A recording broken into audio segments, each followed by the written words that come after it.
Chapter 1142. Kearns noticed Zhu Xianyue, but Zhu Xianyue noticed Charlotte. Just as Kearns was questioning her, Zhu Xianyue shifted her gaze towards Charlotte. At that moment, her gaze pierced through the cement floor and met Charlotte's eyes. Charlotte suddenly tensed up. He recalled what Zhu Xianyue said in the cornfield. She had already repaid her debt to him. If he were to appear in front of her again, she would kill him. Now, Charlotte appeared in front of Zhu Xianyue. Although there was a cement floor between them, it was obviously not enough to protect him. If Zhu Xianyue were to attack him now, he would be in a dangerous situation. Just as Charlotte was worried that Zhu Xianyue might attack him, Zhu Xianyue shifted her gaze away and continued to walk towards Kearns and Alec. Charlotte thought to himself, she clearly saw me, but why didn't she react at all? Hey! Kearns suddenly pulled out a handgun and pointed it at Zhu Xianyue. Stop! Answer my question, or I will shoot. Zhu Xianyue acted as if she did not hear Kearns' warning and continued to walk forward. Kearns was not an indecisive person. He decisively pulled the trigger. However, just as he was about to pull the trigger, he realized that he could not control his finger to pull the trigger. Not only his finger, but he quickly realized that he had lost control of his arm and even his entire body. A second later, Kearns fell to the ground. The way he fell was very strange, as if he was a corpse that had been frozen in the fridge for an entire day. It gave off an especially stiff feeling. Using a gun in front of Zhu Xianyue was no different for suicide. Who are you? What did you do to him? Alec immediately tensed up.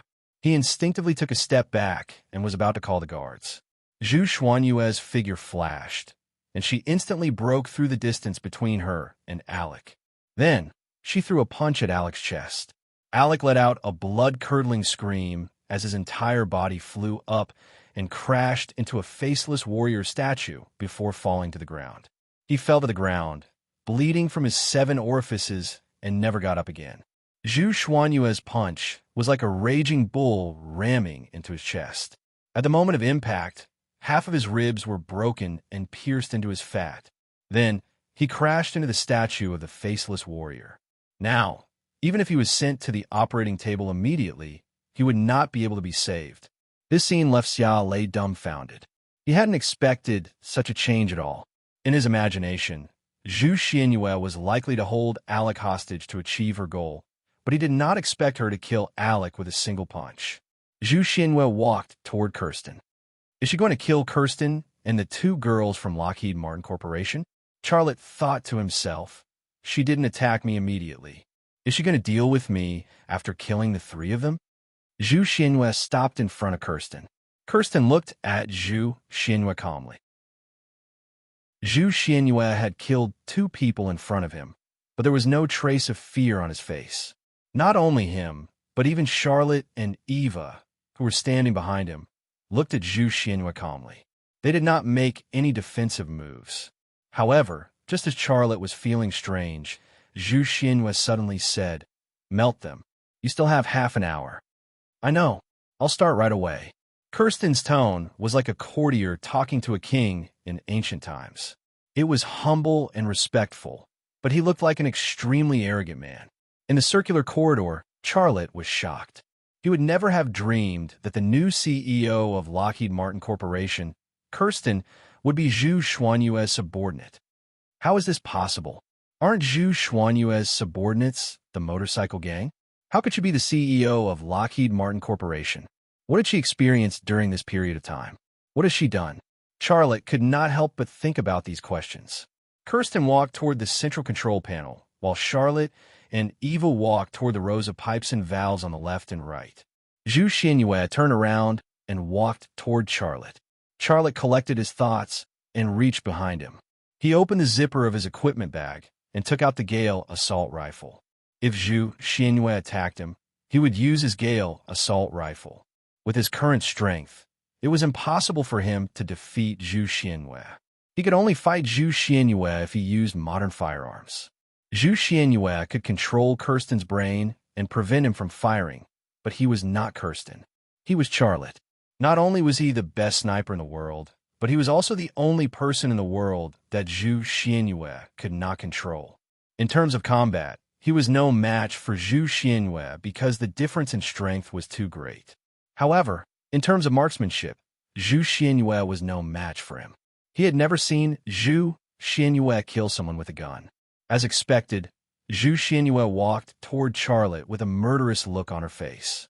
However, when she saw Charlotte pull out his gun without hesitation, and it was the most advanced and powerful Gale assault rifle in the world, she stopped in her tracks. There was no point in hiding anymore. Charlotte stood up, and the Gale assault rifle in his hand drooped down slightly.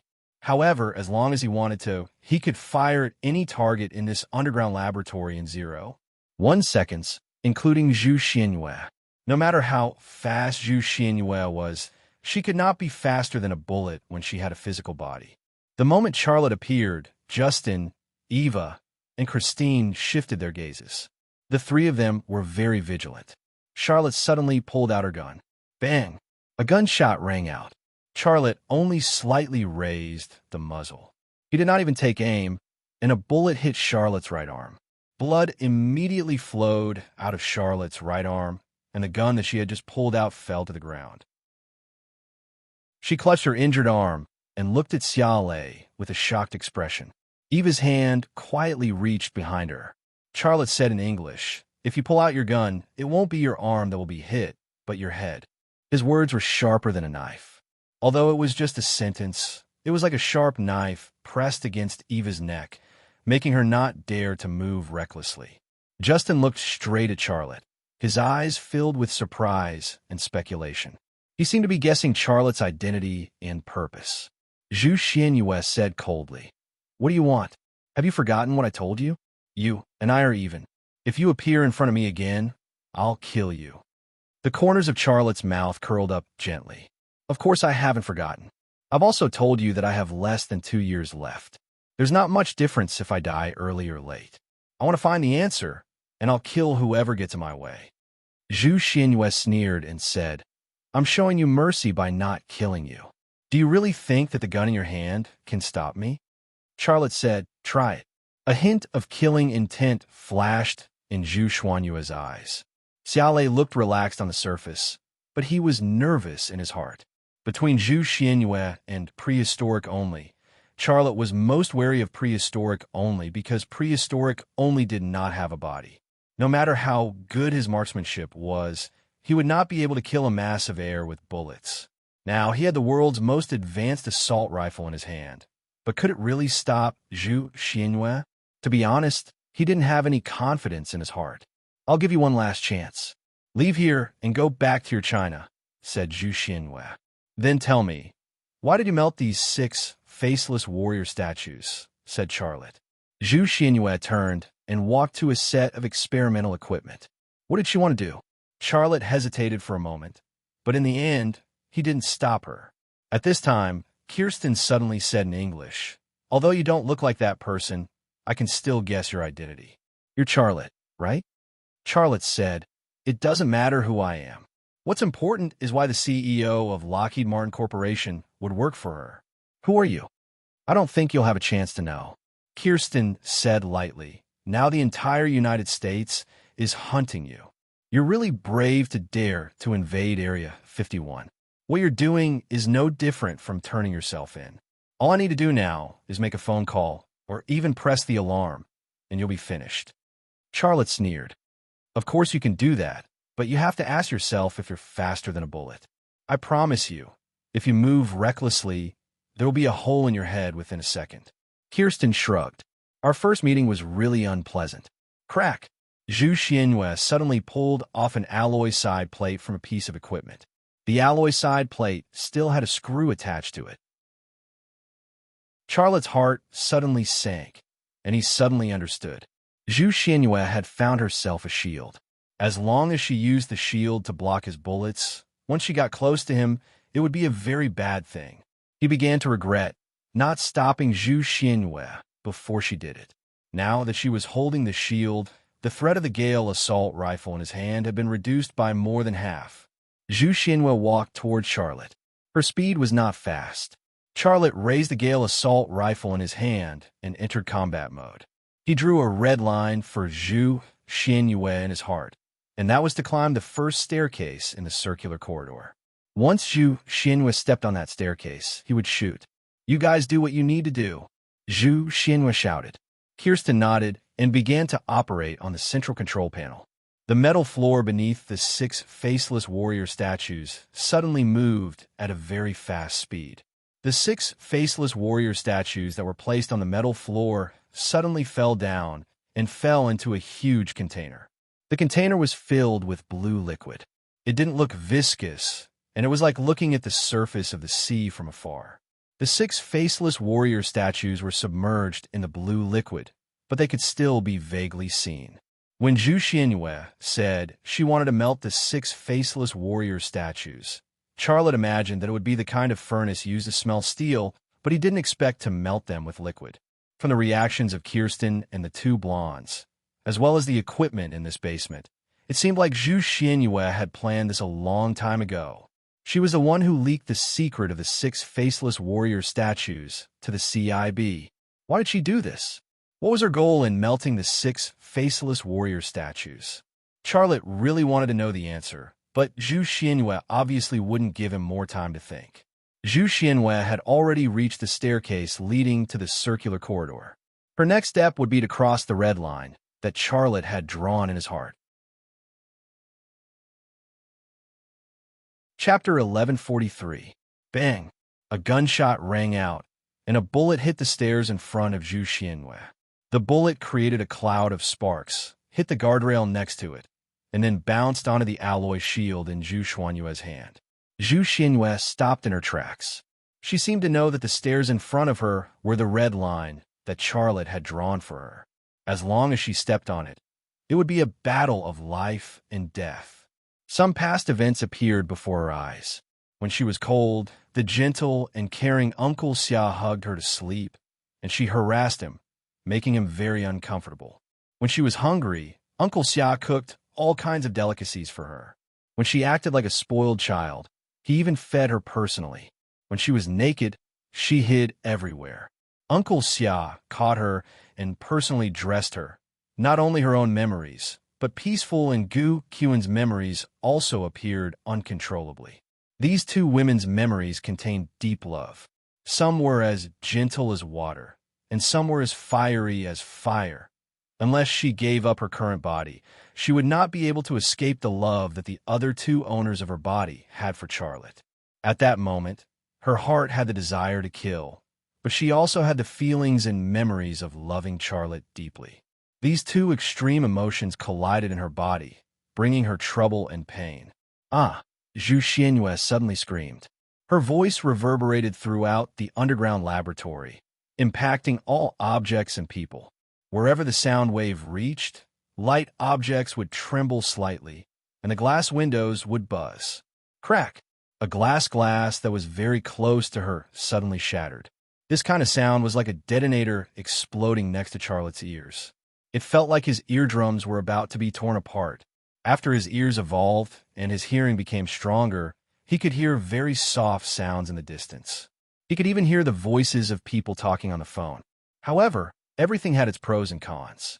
His overly sensitive and powerful hearing would also amplify Zhu Xianhua's scream, causing him more harm. Charlotte covered his ears in pain. Zhu Xianhua suddenly rushed up the stairs.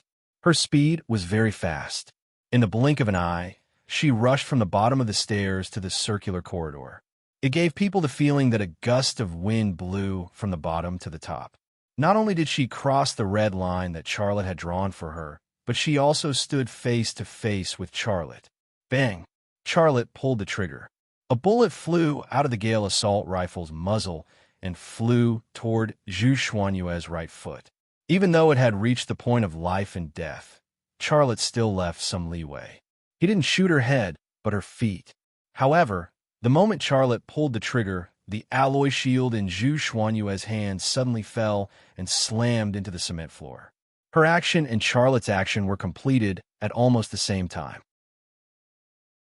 If there was a difference in time, it would be a few tenths of a second. And that was the time needed for the bullet to fly. Ding! There was the sound of metal colliding and a burst of sparks. Zhu Xianyue had used the alloy shield in her hand to block the assault rifle's bullet. Even Captain America from the Marvel world couldn't do something like this. If Captain America from the Marvel world stood there and faced Charlotte and his Gale assault rifle, his foot would probably have a bloody hole. "You really want me to shoot you?" Zhu Xianyue looked very angry. Charlotte said, "Didn't you rush up as well? You know that the stairs were the red line that I drew. You don't care about me at all. Why should I care about you? But I didn't shoot you. But you rushed up here. You never cared about me. You said it. You wanted to kill me." It was supposed to be a fight to the death, but the atmosphere had changed. It felt like the two of them weren't enemies, but a couple arguing because of some conflict. Charlotte was never a man who liked to argue with women. He had never argued with any woman in his life, including Jiang Rui. But now, he was arguing with Zhu Xianyue, not because he had changed, but because he had another purpose. Zhu Xianyue hadn't returned to her peak state. She was still unstable. There were two other women in her body. One was peaceful, and the other was Gu Qian. These two women loved him deeply, so they couldn't kill him. As long as he could wake up Peaceful and Gu Qian, who were hidden in Zhu Xuanyue's body, things would develop in a direction that she could control. That was why he had quarreled with her, to stimulate her emotions and make her emotionally unstable. Then, Peaceful and Gu Qian would wake up. Sure enough, when Zhu Xuanyue's emotions were agitated, her personality started to show signs of chaos. The tears in her eyes were a clear sign, and her voice was trembling. "You've never loved me. You've always hurt me. I hate you." Was this Peaceful or Gu Qian? Charlotte didn't have time to figure it out, but he knew what he had to do. He said with a gentle voice, "No, I love you. I have always loved you. It's just that you can't feel it." "No, you lied to me," Zhu Xianyue shouted at Charlotte. Charlotte said gently, "Let's talk. I will give you an explanation." He did not say Xianyu, Ningjing, and Kuwan because he was worried that she was in one of the roles. If he called her by another woman's name, it might cause her to be annoyed. "Is this true? Do you really love me?" Tears flowed from Zhu Xuanyue's eyes, but a smile appeared at the corner of her mouth. Charlotte nodded. "Yes, I really love you." It was easy for a man to say something like that. But why did you point the gun at her? Kirsten's voice suddenly came from below. "Charlotte, do you think it's appropriate to lie to someone in a situation like this?" Kirsten's voice was like a shot of adrenaline injected into a person who was about to faint. Zhu Xuanyue's eyes suddenly turned cold, and her lips curled into a cold smile. "Charlotte, from a certain perspective, they still exist, but if you think they can help you, you are wrong. I didn't want to kill you, but you kept ruining my plan, so I had to kill you." Zhu Xianyue picked up the alloy shield and walked toward Charlotte. Earlier, her mind had been a mess, but now her body was radiating a cold presence. Charlotte took a step back. He could shoot her at any time, but he couldn't shoot her in the head. Whenever this thought popped up in his mind, two faces would appear in his mind. One was Peaceful, and the other was Gu Qian. He couldn't shoot Peaceful, and he couldn't shoot Gu Qian. He had killed her once, and he couldn't kill her again. He had awakened Peaceful and Gu Qian's existence. It was a problem for Zhu Xianyue, and it hurt him. This was a double-edged sword for him. "General, it's about time. Kill him, and then we will leave this place." Kirsten's voice came. "General? Why would Kirsten call Zhu Xianyue that?" Charlotte didn't have time to think about that. His eyes went over the fence of the circular corridor and landed on the container in the middle of the underground lab. Inside the container that was filled with blue liquid, the 6 faceless warrior statues were melting quickly. The melting substance and the blue liquid had some kind of chemical reaction, and the blue liquid was filled with bubbles. It was like a giant pot of boiling water. Charlotte's eyes silently pierced through the blue liquid and went to the bottom of the container. He saw some white stuff flowing into a pipe at the bottom of the container, and then it was sent somewhere else. His eyes left the container and followed the pipe to the central control panel where Kirsten was.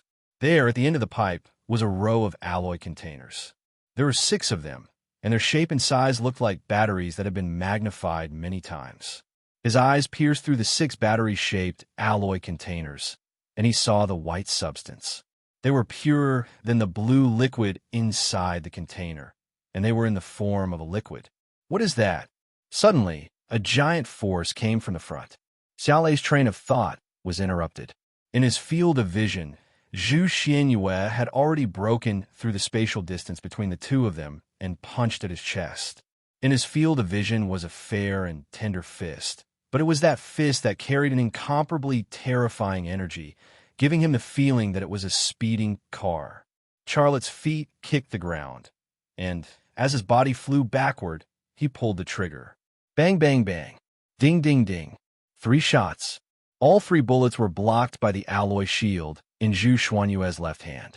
3 dents were left on the surface of the alloy shield, but the bullets did not penetrate it. Zhu Xuanyue's body only paused for a moment, and then she pounced forward again. The distance was shorter, the speed was faster, and the threat was greater. Charlotte's speed could not be compared to Zhu Xuanyue's. If he was far away from Zhu Xianyue, he would be safer, but once Zhu Xianyue was in front of him, he would be in danger. Zhu Xuanyue's fist was in front of his chest in the blink of an eye. Charlotte braced himself and used the Gale assault rifle in his hand to hit her fist. Boom! Under the violent impact, the Gale assault rifle in Charlotte's hand was bent. His body was also sent flying by the powerful shockwave, flying over the circular corridor's railing and falling to the ground. In the underground laboratory, Eva suddenly pulled out her gun, and the muzzle was aimed at Charlotte, who was falling to the ground. Before Eva could pull the trigger, a black shadow suddenly rushed down from the entrance of the safety passage, which was the staircase that Charlotte had come from, and cut in front of Charlotte. Bang, bang, bang. Eva fired 3 shots in a row, and all 3 bullets hit the black shadow's chest. Crash! Charlotte's back slammed into an experiment table. The equipment and glassware on the table were crushed by his back, and the fragments scattered all over the ground. The one who had saved Charlotte at the critical moment was none other than the black-robed man, the prehistoric one. He had been shot 3 times by Eva, but he did not react at all. There were only 3 bullet holes on his black robe, and smoke was coming out. He was floating in the air, weightless. After Charlotte fell to the ground, he suddenly rushed toward Eva. Whoosh! The alloy shield in Zhu Xuanyue's hand flew toward the prehistoric one's back like a cannonball. The black-robed man had no choice but to give up on the idea of killing Eva. He turned around and punched the alloy shield. Bang! A muffled sound that sounded like a gong rang out. A fist hole appeared in the middle of the alloy shield, and then it flew back toward Zhu Xianyue. However, Zhu Xianyue was no longer there. While the alloy shield was still flying in the air, her feet were already on the ground of the underground laboratory. Beep, beep, beep. A series of notifications suddenly rang out from the central control panel. Chapter 1144. Charlotte rolled down from the experiment table. His military uniform was torn by the shards of experimental equipment and glassware, but he couldn't care less. His eyes moved to the row of battery-shaped alloy containers. In his vision, the 6 alloy containers were filled with extremely pure white liquid. Charlotte's eyes then moved to the huge containers in the center of the underground laboratory. Only then did he realize that the 6 faceless warrior statues had disappeared. What was left was a large pile of black mineral residue, which looked like the powder of some kind of ore. Zhu Xuanyue's goal had been achieved, and all that was left was to take away the 6 battery-shaped alloy containers. If the black-robed prehistoric did not appear, no one could stop her. The black-robed prehistoric suddenly appeared, and it was hard to predict what direction her plan would develop in. The appearance of prehistoric was not a coincidence. Zhu Xianyue sneaked in Area 51 by hiding in Kirsten's helicopter. As for him, he himself was a mass of energy. No security equipment in this world could detect his existence, not even the heavenly god system. The appearance of prehistoric brought variables and broke the balance. Before this, Charlotte was at an absolute disadvantage because he couldn't even defeat Zhu Xianyue, not to mention Zhu Xianyue had 3 helpers. Just now, if prehistoric did not make a move, he was likely to be shot. Now that prehistoric appeared and intervened. As long as prehistoric stopped Zhu Xianyue while he dealt with Kirsten, Charlotte, and Eva, it would not be a difficult task at all. The appearance of prehistoric made Charlotte, who was at an extreme disadvantage, instantly become the stronger party. The atmosphere in the underground laboratory became tense and subtle. Prehistoric did not make a move, and neither did Zhu Xianyue. Justin stood in front of the central control panel, not daring to move. Eva dared not shoot at any target with the pistol in her hand. Charlotte did not move either. The Gale assault rifle in his hand had been bent out of shape. The only weapons left on him were a military knife and a Viper pistol. Both sides were in a deadlock with the prehistoric one as the center. After more than 10 seconds, Zhu Xianyue finally moved towards the central control panel. The prehistoric voice suddenly came from under the black hood. "Charlotte, stop her. I'll stop her. You kill his men and leave with the 6 containers." Charlotte shifted his gaze to Kirsten's direction. His hand reached behind his waist and pulled out the Viper pistol from its holster. "Charlotte," Zhu Xianyue said in a deep voice, "don't forget that he is your enemy. He's using you, and when he's done, he'll kill you." Charlotte's gaze shifted to the prehistoric one. He looked calm on the surface, but he was struggling and hesitating in his heart. It was not that he was wavering, but he knew better than anyone else that the black-robed man was not his friend at all, nor could they be allies. The prehistoric one was his enemy, a mortal enemy who would give him the ultimate judgment in a year's time. There was no need for Zhu Xianyue to remind him about this. He was now faced with 2 choices. He could either join forces with the prehistoric one and destroy Zhu Xianyue's plan. But after that, Zhu Xianyue would treat him as her mortal enemy. He would also not be able to become friends with the prehistoric one. In a year's time, the prehistoric one would kill him. However, if he did not choose to help the black-robed man, Zhu Xianyue's plan would succeed.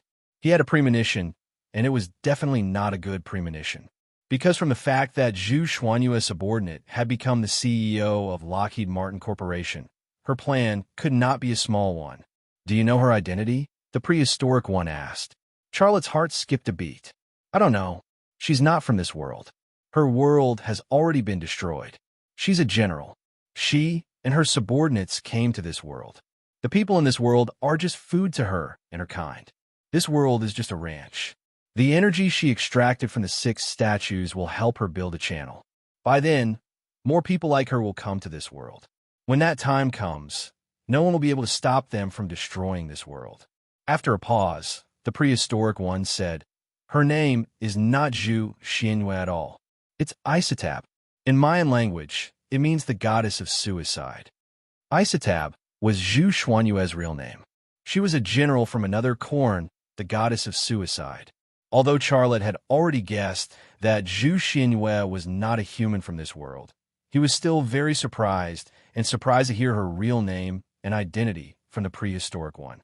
It was hard for him to accept it, and he did not want to use Isotab to call Zhu Xianyue. Zhu Xianyue was just a fake name, but to him, it was an unforgettable past. There were also 2 women who were entangled with him, Peaceful and Gu Qian. Zhu Xianyue's gaze moved to Charlotte. "Don't listen to his nonsense. He's lying to you. You should know who I am. I don't have any plans to build a channel. My people are no longer around. These 6 statues came to this world with me, and they're very important to me. Don't help him do stupid things." "You're lying." The prehistoric one's voice was like a grenade exploding in the underground lab. The glass of some instruments shattered. "You're the one who's lying." Zhu Xianyue's voice was as sharp as a knife. It lacked the dominance of the prehistoric one, but it had a stronger, penetrating power. With her voice, more glassware turned into glass shards. Charlotte had experienced this before. When the prehistoric one roared, he adjusted his nerves and shut off his ear canal. Although this could not block all sounds, the prehistoric one's roar and Zhu Xianyue's dolphin voice did not hurt him. He was fine, but Charlotte and Eva were hurt. Their ears were bleeding. To Charlotte's surprise, Kirsten did not seem to be hurt. He looked very calm. Just as Zhu Xianyue was confronting the prehistoric one, he quietly moved toward the 6 metal containers that contained batteries. Charlotte, we'll talk about this later. The prehistoric one's voice was filled with authority and command. For the peace of this world and the survival of billions of people, you should fight with me. Ha ha ha. Zhu Xianyue laughed coldly. Don't think that I don't know your plan. You've been using him. You've been using him since the beginning. Do you care about the peace of this world? Do you care about the life and death of the people in this world? She looked at Charlotte. Charlotte, he's been deceiving you. You've been deceived by him once or twice. Do you want to be deceived by him forever? He doesn't belong to this world at all. His world has long been destroyed. Why would he care about the peace of this world? Why would he care about the life and death of the people in this world? Wake up. Don't be deceived by him anymore. Charlotte was silent for a moment before saying, Then tell me, what do you want to do with those things? Zhu Xianyue shook her head. I can't tell you, but you have to think about it. If you fight with him and ruin my plan, then we will be complete enemies. You know what that means. I will destroy everything you have now. Career, the vision to revitalize China. His family, for wives, for children, and Xia Shui. These were all things that he had and cherished. But once he became Zhu Xuanyue's complete enemy, she would destroy everything, and he had no ability to protect the Thunder Horse military factory, his women, children, family, and friends. This was a price that he couldn't afford, even if it was to save humanity. Was this really saving humanity? Charlotte didn't know at all, because he couldn't tell if the prehistoric one was lying to him, or if Zhu Xianyue was lying to him, or if both of them were lying to him. He had experienced one scam after another, and he wouldn't easily believe anyone, whether it was the prehistoric one or Zhu Xianyue. What are you still hesitating for? The prehistoric one roared. If she gets what she wants, no one in this world will be able to survive when her kind comes. Think about your wife and children. Charlotte, Zhu Xuanyue's voice was heard. He will definitely kill you. After killing you, he won't leave your children behind. Your children have your genes. Do you think he will leave 4 descendants like you to avenge you? That was the situation. The person that could have been killed by anyone earlier was now a key person that both sides were fighting for.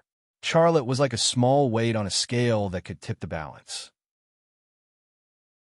No matter which side it was placed on, the other side would lose the game. How should he choose? After a short silence, Charlotte suddenly laughed. Ha ha, what are you laughing at?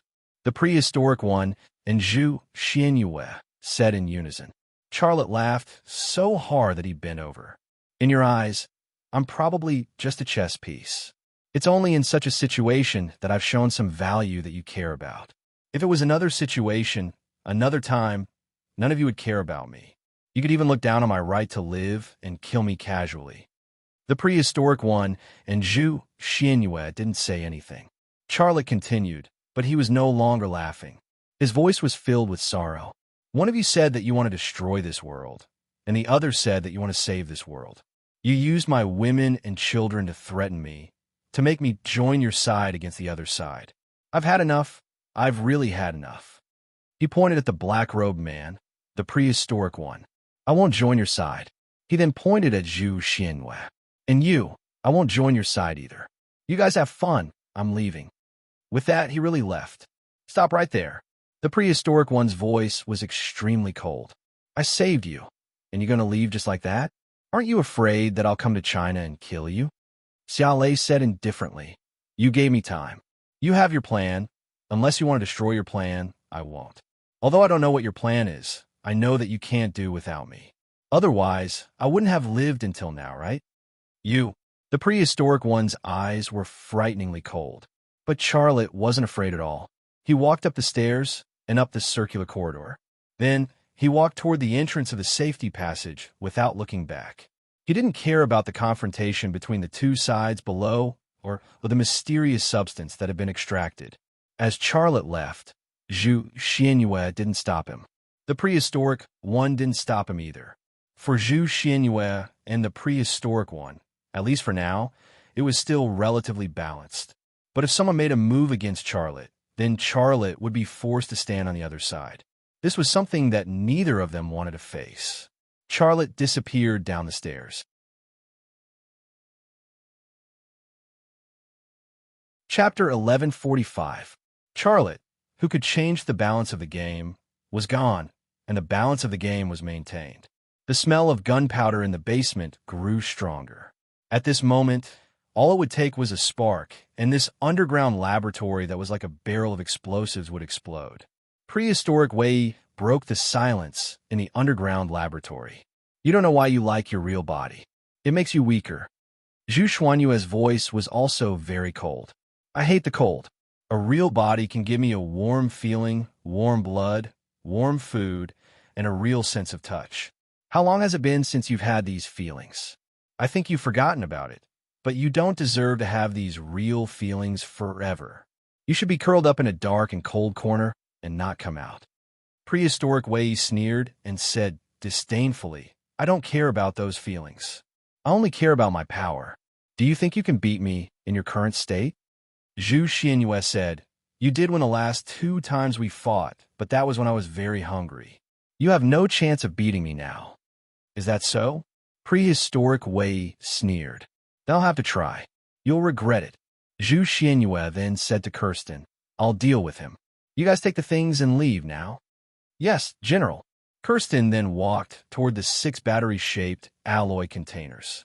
Eva and Salida also moved quickly to help Kirsten retrieve the alloy containers that contained the white liquid. Prehistoric Wei shook his head. Zhu Xianyue sneered. You can't stop me at all. Prehistoric Wei suddenly pounced at Zhu Xianyue. He didn't have a body, only a black robe. However, that bit of weight was like a speck of dust in the air to him, and his sudden movement was like a storm. Whoosh! With the sound of the wind, Prehistoric Wei instantly moved in front of Zhu Xianyue. One of his sleeves bulged up, bringing with it a violent and boundless energy that blasted towards Zhu Xianyue. Zhu Xianyue didn't dodge. She threw a punch at him. Boom! The entire underground laboratory trembled for a moment. The 2 strongest existences in the world had begun their battle. Xiaolei, who had just withdrawn from Area 51, suddenly felt the tremor of the ground and heard the dull and loud sound of impact. It sounded like a bomb going off, but he knew that it wasn't a bomb going off at all. It was a clash of energy between the Prehistoric One and Zhu Xianyue. His heart was filled with worry. Both his opponents were so powerful. How could he survive? What could he do to protect his woman and child? An ear-piercing alarm suddenly sounded, and the lights of searchlights and the headlights of military vehicles came from the surroundings of the AE Research Center, as well as the American soldiers who were running towards them at full speed. After all, this was Area 51, the most important and mysterious military base in the United States. It had the fastest emergency response mechanism in the world. Charlotte did not dare to stay for even a second longer. He aimed at a direction where no American soldiers had appeared and sprinted in that direction as fast as he could. A distance of 100 meters in 5 seconds. His speed was comparable to the fastest cheetah on land. As soon as Charlotte left the AE Research Center, the entire AE Research Center was surrounded by the American Army. Tanks, combat vehicles, heavy machine guns mounted on military SUVs, and assault rifles in the hands of the American soldiers were all aimed at the gate of the AE Research Center. Guns were everywhere. At this time, even if a bird flew out from inside, it would be torn to pieces by bullets and artillery shells, let alone a person running out from inside. The person in command of the operation was Thompson. Of course, he was not at the forefront, but behind the line of fire formed by tanks, combat vehicles, and American soldiers. Boom! Another dull explosion came from the AE Research Center, and the entire ground was shaking. Thompson frowned, his heart burning with anxiety. James is too impulsive. He's too reckless. He's going to kill me. With so many people, does he expect me to give him the green light when he comes out, or even drive him away personally? Bastard. He is an idiot. General, we can't see the situation inside. A colonel walked to the front of Thompson's car and said through the window, should we send people in or wait outside? No need to send people in, Thompson said angrily. Surround this place. No matter who comes out later, open fire immediately. But what if someone from the AE Research Center comes out? The colonel said, "This." Thompson changed his tone and said, "Of course we can't open fire, but we definitely can't compromise with the invaders. In short, open fire depending on the situation." This was a vague order. The colonel who came to ask for instructions shrugged and then went to pass on Thompson's instructions. Thompson got out of the car and walked over to Jenny. He moved closer to Jenny's ear and whispered, "Later, no matter who comes out from inside, you and your people open fire. It doesn't matter if they use guns or cannons. Blow them all up." Jenny glanced at Thompson and lowered her voice. "This is not a problem that can be solved with a promotion." Thompson whispered, "Add another $50,000. Jenny smiled. "Then there's no problem." Thompson seemed to have let go of something on his mind. He was not as nervous and angry as before. He looked at the entrance of the AE Research Center with cold and disdainful eyes. He thought to himself, "James, do you think you can control me? Don't be naive. I've already earned $20 million from you. That is enough for me. When you come out later, I will watch you die with my own eyes. If you die, the evidence in your hands will no longer be a threat to me. Only when you are dead will I be at peace." At the same time, next to a warehouse 500 meters away, Charlotte withdrew his gaze. A cold smile appeared on the corner of his mouth. Although he was not there and was 500 meters away, he still heard the secret conversation between Thompson and Jenny. At 500 meters, he could not hear the whispers between Thompson and Jenny, but he still used the lip-reading spell to decipher the conversation between the two. "Thompson, I understand your difficulties, but please understand what I'm going to do next." Charlotte turned around and walked to the warehouse entrance. Two heavily armed American soldiers stood at the entrance of the warehouse. Behind them was a B-2 bomber. The B-2 bomber was the most advanced bomber in the world. It had stealth capabilities and was almost impossible to be detected by radar when flying at high altitudes. It also had the largest bomb load in the world, as high as 22,680 kilograms. Its price was also the most expensive in the world, as high as $2 billion. There were only 20 of them in the world, and one of them was here. "Stop!" One of the American soldiers guarding the warehouse saw Charlotte coming out from the corner and immediately shouted a warning. The other even raised the assault rifle in his hand and aimed it at Xiaolei. Charlotte said, "Brother, don't be nervous. Do you have a light? I want to smoke a joint. If you guys want to smoke, I have some extra. We can have some fun together." The two American soldiers guarding the warehouse looked at each other and smiled. Marijuana was an essential thing in the U.S. military. Who would refuse a free joint? "I have a light, give us one." The soldier holding the rifle put down his assault rifle and looked at Charlotte expectantly. Charlotte walked over and reached for a cigarette. But what he took out was not a joint, but a military knife. The moment his hand came out of the military jacket, a cold light cut the neck of the American soldier standing next to him. His hand did not stop. After cutting the neck of the American soldier next to him, he suddenly swung the blood-stained military knife into the chest of another American soldier. Right in the heart, the second American soldier fell to the ground before he could scream. Charlotte found a pass from a soldier and stuffed it into the card reader at the gate. The gate suddenly opened, and a big black bird entered his sight. "Baby, how about I take you for a ride, and then I'll light it up?" Charlotte smiled as he walked to the B-2 strategic bomber. He did not need to check the magazine to see the ammunition inside. The B-2 strategic bomber was not fully loaded. There were no nuclear bombs.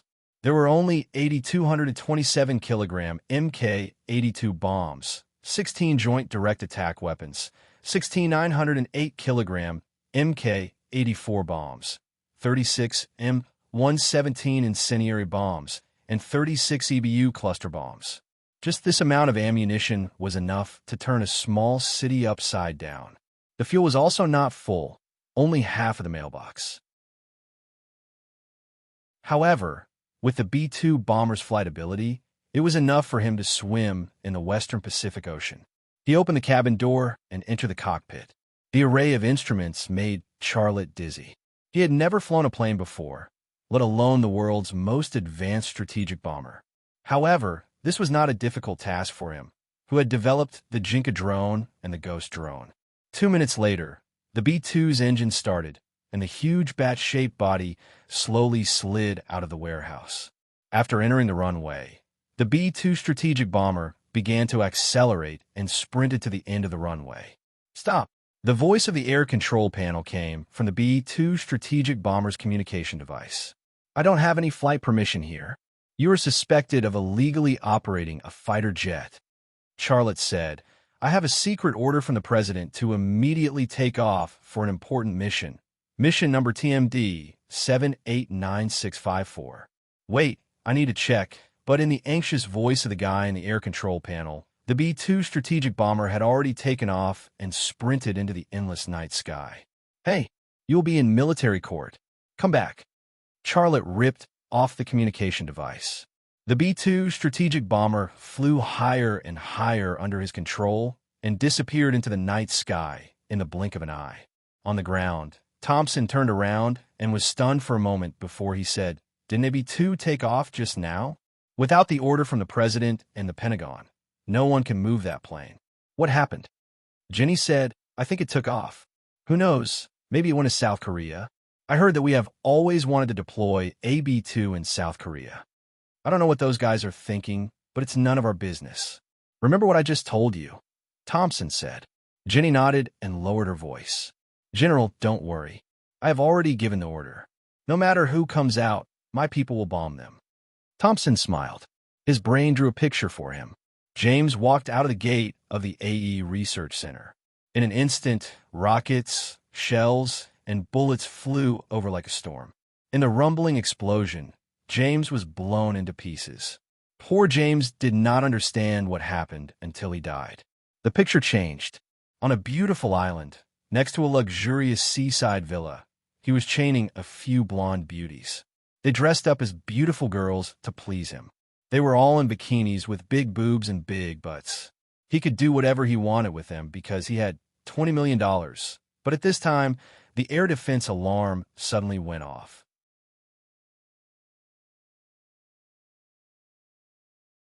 Chapter 1146. Woo, woo, woo. The air raid siren sounded throughout the military base. It attracted everyone's attention to the sky, but the people on the ground couldn't see anything. What happened? Thompson was inexplicably nervous. He felt that this should be a drill, but if it was a drill, he should know, but he didn't know anything. I don't know. Could it be? Jenny thought of the plane that was suspected to be a B-2. A second later, someone suddenly exclaimed, Bomb! Ah! Thompson looked up again, and in his field of vision, a pile of Mk-84 bombs fell from the sky. He could see them because they were too big. Each one of them weighed almost a ton. Boom! The first Mk-84 bomb hit the top of the circular building of the AE Research Center. In an instant, the earth shook and the mountains shook, and flames rose to the sky. The shock wave of the explosion overturned the building. It felt like tearing a piece of cardboard. Before the shock wave of the first Mk-84 bomb was fully released, the second, the third, rumble, rumble, rumble. The circular building of the AE Research Center disappeared in an instant. The combat vehicles, tanks, and soldiers surrounding the AE Research Center were turned into fragments in the shock wave and flames of the explosion. They turned into steam and were swallowed in the blink of an eye. After a round of Mk-84 bombing, a CBU cluster bomb also fell on a runway. In an instant, the earth shook. After the mother bomb exploded, countless bullets also exploded one after another. The entire runway was destroyed. An F-18 fighter that was preparing to take off for combat was also hit by a bullet and instantly turned into a fireball. More ammunition poured from the sky, and the entire Area 51 was in a sea of fire. The world's most advanced B-2 strategic bomber bombed the world's most mysterious military base. Who would have thought such a thing would happen? In the sky, in the B-2 bomber, Charlotte's expression was a bit twisted. In this bombing, he bombed the AE Research Center the most. He almost bombed it several times. With this level of bombardment, not to mention humans, even a mountain would have been razed to the ground. Kill me? Kill my women and children? Ha ha! Charlotte couldn't help but laugh loudly. His laughter had a hint of malevolence in it, and it looked terrifying. He was forced into a corner by prehistoric Wei and Zhu Xianyue, but they still wanted to use his woman and child to threaten him. Was it too much to bomb them like this? It was not excessive at all. The B-2 strategic bomber flew towards Mexico. What should be done had been done. The only thing left to do was to retreat.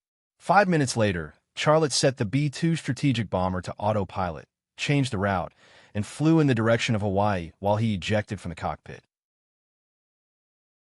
Although the B-2 strategic bomber was the most advanced bomber in the world and had the ability to become invisible, its stealth ability was inferior to that of the Wraith drone and the Jinka drone. It was not invisible in the true sense of the word.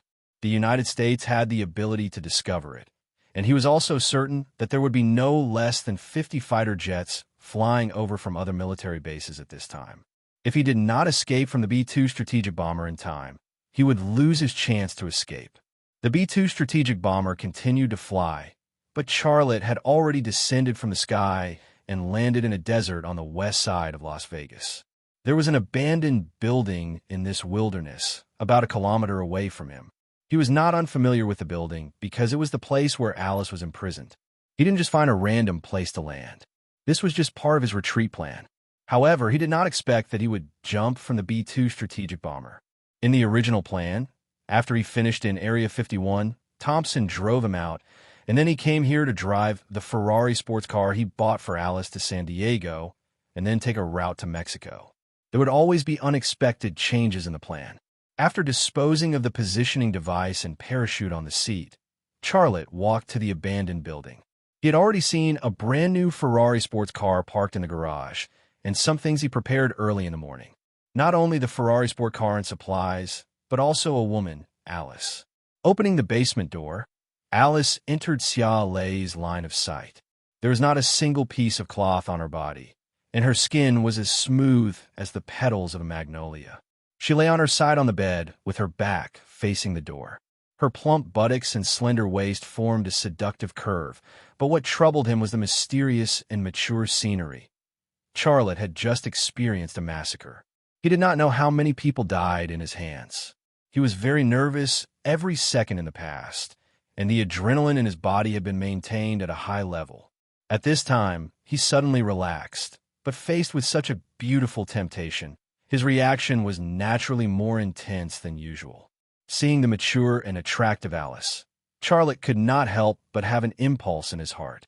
He wanted to rush up, enter Alice's body, and release all the things accumulated in his heart and body. This impulse made his mouth dry, and the fabric of his pants became tense. Alice did not notice someone coming in at all. She seemed to be in a dream. Her small mouth intermittently made some strange, sleep-talking sounds. The sound sounded painful, but also seemed to be very comfortable. If one guessed the dream she was having from her dreams, one would come to a very adult conclusion, especially after seeing the traces and reactions of a certain part of her body. The conclusion was actually obvious. This was a greater temptation and trouble for Charlotte. The desire he suppressed in his heart and body became stronger. He walked over, and his eyes were red. Looking at Alice's beautiful and attractive body, the scene of a bomb tearing apart a human body and the burning flames appeared in his mind. He did not know how many people he killed tonight, but he knew that many people were innocent. They had parents, wives, and children at home, and they had no grievances with him. But this was war, and war was cruel. Those who delusively wanted to start a war would never understand the cruelty of war. Only those who experienced it would understand it.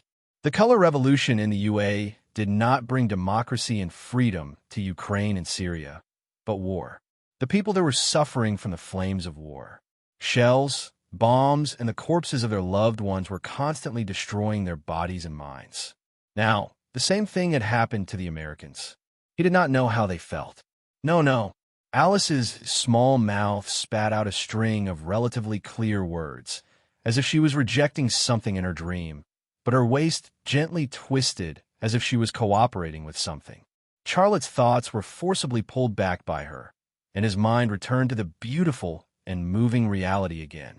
He took a deep breath and finally suppressed the desire in his heart and body. He who piloted a strategic bomber to bomb Area 51 was undoubtedly a devil. What he wanted to do to Alice just now was also a devil. If he really did it, what was the difference between him and the devil? Charlotte walked to the bed, reached out, patted Alice on the shoulder, and said softly, "Alice, wake up." Alice groaned but did not wake up. Charlotte smiled bitterly. He asked Akiko Tsukino to help Alice put on her clothes, but Akiko Tsukino did not seem to take it to heart, so Alice was still naked. Charlotte reached out and patted Alice's buttocks again. This time, he used a little more force and made a loud sound. Alice suddenly opened her eyes and turned her head to peep like a startled big white rabbit. She saw a man sitting by the bed, but because there was no light, she only saw a blurred image and did not know who it was. A second later, she screamed. "Ah!" Charlotte suddenly reached out and covered her mouth. "It's me, James. Don't scream." "James?" Alice was stunned on the spot. Charlotte released a hand covering Alice's mouth. "It's me. Don't be nervous. You're safe now." Alice recognized Charlotte's voice. She suddenly turned over and threw herself into Charlotte's arms. "James, my James, it's really you, it's really you." Her body was plump and soft, especially when the special shock absorber hit his chest. Charlotte's body also stiffened.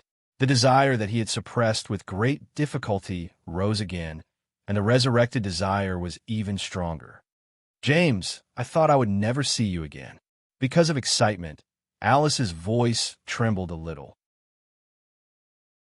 "I thought you wouldn't pay the ransom to those kidnappers, and I would die here, but I didn't expect you to really come to save me. Do you know?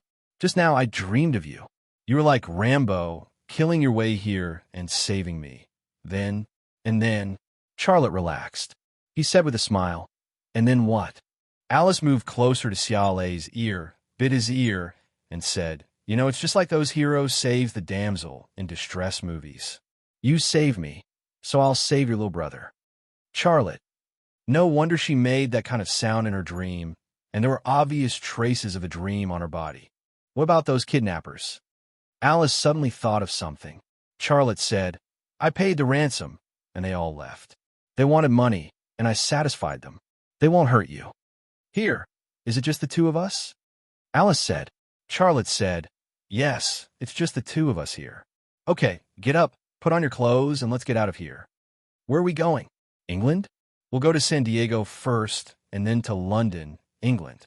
I promised you we'll go see the real James, and you'll be his Bond girl," Charlotte said with a smile. Alice was just a cover for his identity. When he reached San Diego, he would disappear without a trace. This meeting would also be the last time he and Alice would meet, and there would be no next time. But even though he knew they were going to separate, he still wanted to leave a good memory for this woman who had helped him a lot. But just as Charlotte finished speaking, Alice suddenly leaned over and kissed his lips. Her waist twisted restlessly, showing that she needed and couldn't wait. Charlotte pushed her away. "Do you want those kidnappers to come back and extort a ransom from me again? We have to get out of here. It's not safe here. James, but I want to give you the treatment of a hero." Alice looked unwilling. Charlotte smiled. "It's a long way to San Diego, and we have plenty of time." Alice smiled. 2 minutes later, a red Ferrari sports car was running on the abandoned road, bumping nonstop. Alice's head was also bumping nonstop. As a beauty saved by a hero, it was natural to give the hero the treatment he deserved. In the sky, several F-35 fighter jets roared past and flew toward Area 51. However, no one knew that the person they were chasing was right below them, enjoying the treatment of a hero while driving.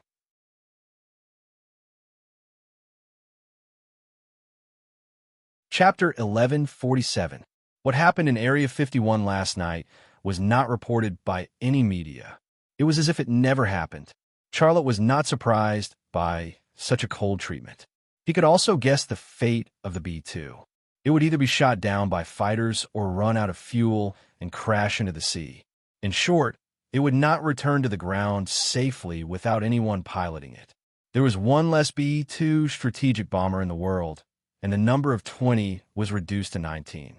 But even if there were 19, no country in the world could withstand the bombing of 19 B-2 strategic bombers. The UA still had an absolute advantage in the air, and it was not something that a few Brambles and Ghost drones could reverse. However, in the process of piloting the B-2 strategic bomber to bomb Area 51 last night, Charlotte also received a lot of tips and inspiration. This experience would accelerate the birth of Rema Group's strategic bomber. Charlotte did not care about the fate of Area 51 and the B-2 strategic bomber at all. What he cared about was the people at the AE Research Center at the time, Zhu Xianyue and Prehistoric One. He razed the AE Research Center to the ground and bombed it several times, but he could not be sure whether he killed Zhu Xianyue and Prehistoric One. From a normal point of view, even Zhu Xianyue and the Prehistoric Only One would not be able to escape the fate of being annihilated by the bombardment last night. However, without seeing it with their own eyes, it was impossible to make a conclusion on this matter. After all, Zhu Xianyue and Prehistoric One were immortal existences. Even if they didn't die, they must have been seriously injured, right? If they really didn't die and were only injured, then my fate is still in their hands, and I don't have much time left. Once they recover, the first person they will look for will probably be me, right? I have to make some preparations. Charlotte thought of this in his heart, but his mood was still heavy. His location was no longer in Las Vegas, but in a road hotel in San Diego. The dawn dispelled the darkness, shone through the window, and shone on Alice's pert buttocks. Golden sunlight, snow-white buttocks, the beauty of a woman was undoubtedly revealed. Alice was still in a sweet dream. The man she liked was a Middle Eastern prince who was willing to pay a huge ransom for her. She was about to go to London to meet Daniel Craig, become his new Bond girl, and become the new favorite of the film and television industry. Overnight, her entire life's wishes and dreams came true. She felt that she was the luckiest woman in the world. In this sweet dream, she did not want to wake up. A Ford Pathfinder stopped on the side of the road. The window was rolled down, and a woman stuck her head out of the window and looked at Charlotte standing on the balcony. Akiko Tsukino came, and she waved at Charlotte. Alice's throat emitted a string of graceful moans. "No, be gentle." Charlotte took his equipment bag and left the room. Getting into the Ford Pathfinder, Charlotte saw the 4 members of the Zodiac team looking at him with eyes full of awe and surprise. He shrugged his shoulders. "Why are you looking at me like that?" "Boss, Area 51 was razed to the ground last night." Siamus swallowed. "How did you do it?" Charlotte said lightly. "I blew it up with a B-2. B-2? Oh my God." Angumi Khan looked horrified. "That thing is worth more than $2 billion. Where did you put it?" Charlotte said. "It should have crashed by now." The 4 members of the Zodiac team were speechless. "Drive to Mexico and then go home," Charlotte said. Akiko Tsukino started the Ford Pathfinder and entered the road, then sped away. An hour later, Alice left her sweet dream. She reached for James's waist and hugged a pillow. She opened her eyes. James was not beside her, nor was he in the room. She got up from a bed and found a note and a bank card on the bedside table. She hurriedly picked up the note. 2 streams of hot tears flowed down from Alice's eyes. As night fell, a Ford Pathfinder came to the town of Verde Sombrero on the outskirts of Tijuana. The town had no lights and was dark. Initially, considering that the residents of the town and the brothers and sisters of the rescue organization would be threatened by the Tijuana gang, he had asked Giovanna and the rest to evacuate them. It was normal that there were no lights now. However, the darkness was only temporary. Just as the Ford Pathfinder stopped in front of the church suddenly lit up. A large group of armed men poured out from the church and the opposite building. There were at least 200 of them. The armed men had all sorts of equipment and clothes, and all of them looked fierce and fierce. These were the armed men recruited by Giovanna, Teresa, Stella, and Rosa in Colombia, and some of them were from the Rescue Society. "We're on the same side." Giovanna walked out of the church and said loudly, "Disperse." Teresa, Stella, and Rosa followed behind Giovanna. For women, 2 faces, no matter from which angle, they were very pleasing to the eye. The armed men who surrounded the Ford Pathfinder quickly dispersed. Charlotte and the others got out of the car. Giovanna said, "This is to prevent a sneak attack from the Tijuana Mafia." So, Charlotte smiled and moved closer to Giovanna's ear. "No need to explain. You did nothing wrong, and they did nothing wrong. I'm relieved to see you come back safely. Now you're reprimanding me and treating me like a subordinate." Giovanna didn't understand Charlotte's motives. Charlotte whispered, "I'll explain it to you later. Hurry up, reprimand me. You can also slap me and say that I didn't do a good job." Reprimanding Charlotte had already put Giovanna in a difficult position. She couldn't slap Charlotte in front of so many people. Charlotte glared at Giovanna, urging her with his eyes. "Okay." Giovanna took a step back, and her tone suddenly changed from a gentle woman to a tigress. She roared fiercely at Charlotte. "How did you do it? I gave you so much money, and you still failed. You're simply trash." Charlotte lowered his head, not daring to look into Giovanna's eyes. However, he lowered his voice and said, "Hit me." Giovanna waved her hand and slapped Charlotte's face. A crisp sound rang out. Giovanna didn't slap very hard, but the sound was very clear. Rosa, Stella, and Teresa, who were standing behind her, subconsciously frowned. They felt as if that slap had landed on their faces. At this moment, Akiko Tsukino walked to Charlotte's side. She lowered her head slightly and said with a serious expression, "I have bad news to tell you." Giovanna was stunned. "What, boss?" Akiko Tsukino said in a sorrowful tone.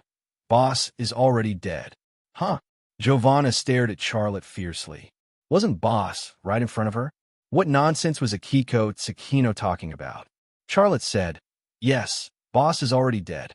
Last night, he was killed in an explosion in Area 51. Boss, he sob, was blown into pieces. He died so miserably." He cried.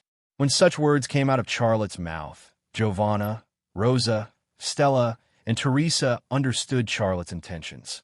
They then began to cooperate with Charlotte's plot and entered their respective roles. "Bastard! I'm going to kill them." Giovanna roared angrily. Stella lowered her head and rubbed her eyes. She secretly dipped her finger in the corner of her mouth and wiped it on the corner of her eyes. Rosa pulled out her pistol and fired at the sky. "I'm going to kill them. I'm going to avenge Boss." Bang, bang, bang, bang, bang, bang. Gunshots rang out. Most of the people who fired were the brothers and sisters of the rescue group. They were really sad because in their hearts, Charlotte was the son of God, a godlike existence. How could they not be sad that he was dead? This was what Charlotte had thought about for a long time on the way here before deciding to do. He blew up Area 51, as well as Zhu Xianyue and Prehistoric Wei. Whether it was the United States, Prehistoric Wei, or Zhu Xianyue, they would not let him go. If Zhu Xianyue and Prehistoric Wei were killed in the explosion, it would be good. But without seeing their bodies, he had to prepare for the worst. That was to assume that Zhu Xianyue and Prehistoric Wei were not killed in the explosion.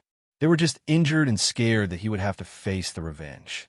With the desire for revenge from the three powerful enemies, the United States, Zhu Xianyue, and Prehistoric Wei, pretending to be dead was the best choice. Area 51 was blown to pieces, and many of the corpses had turned into minced meat that could not be cleaned up. He spread the news that he was killed in the explosion and then disappeared. Except for Zhu Xianyue and Prehistoric Wei, what could the United States do to him? As soon as the news of Charlotte's death spread, the situation became a little out of control. The brothers and sisters of the rescue group shouted for revenge, and the hired armed men were worried that they would not receive the rest of the payment. Giovanna had a hard time controlling the situation, and then she returned to the church with Charlotte and the 4 members of the Zodiac team. Charlotte entered an underground secret room in the church. The women of the Gray and Russo families, as well as the 4 members of the Zodiac team, were all waiting for his next instructions. Charlotte said, "Continue to spread the news that I am dead. In addition, let the hired armed men attack the FA organization's forces in Mexico. Money is not a problem. As long as they are willing to fight, they can make the money they want. In short, we have to create the illusion that I am dead, and you will start to crazily seek revenge." "Well, we know what to do. Giovanna said, and then reached out to touch Charlotte's face. Did I hurt you? A smile appeared at the corner of Charlotte's mouth. This pain is nothing. As long as I can get back some peace, it is worth it to be stabbed. Giovanna was still touching Charlotte's cheek. Akiko Tsukino coughed. Only then did Giovanna retract her hand. Charlotte said a little awkwardly, "Is the plane ready?" Rosa said, "Yes, the Russian transport plane is already waiting for us at the airport." Charlotte said, "Then let's go. Leave this place to the armed men, and we will go back to China. But there is no one to command the attack on the FA organization. Is that okay?" Giovanna said with some worry. Charlotte said, "Don't worry about the result. We are fighting a war of agents. We only need to spend money. I never expected those mobs to be able to defeat the FA organization. All I want is to hurt the FA organization and make it look like I am dead. If that's the case, then there is no problem. We will go back to China with you," Giovanna said, her face full of smiles. None of the women of the Gray and Russo families were willing to stay in Mexico. As Charlotte's knights, of course, they had to follow Charlotte closely. Charlotte said, "When we return to China this time, not only me, but you also have to disappear. We can no longer live in peace residence. We have to find another place." In the secret room, the 4 members of the Zodiac Squad and the 4 female knights nodded together.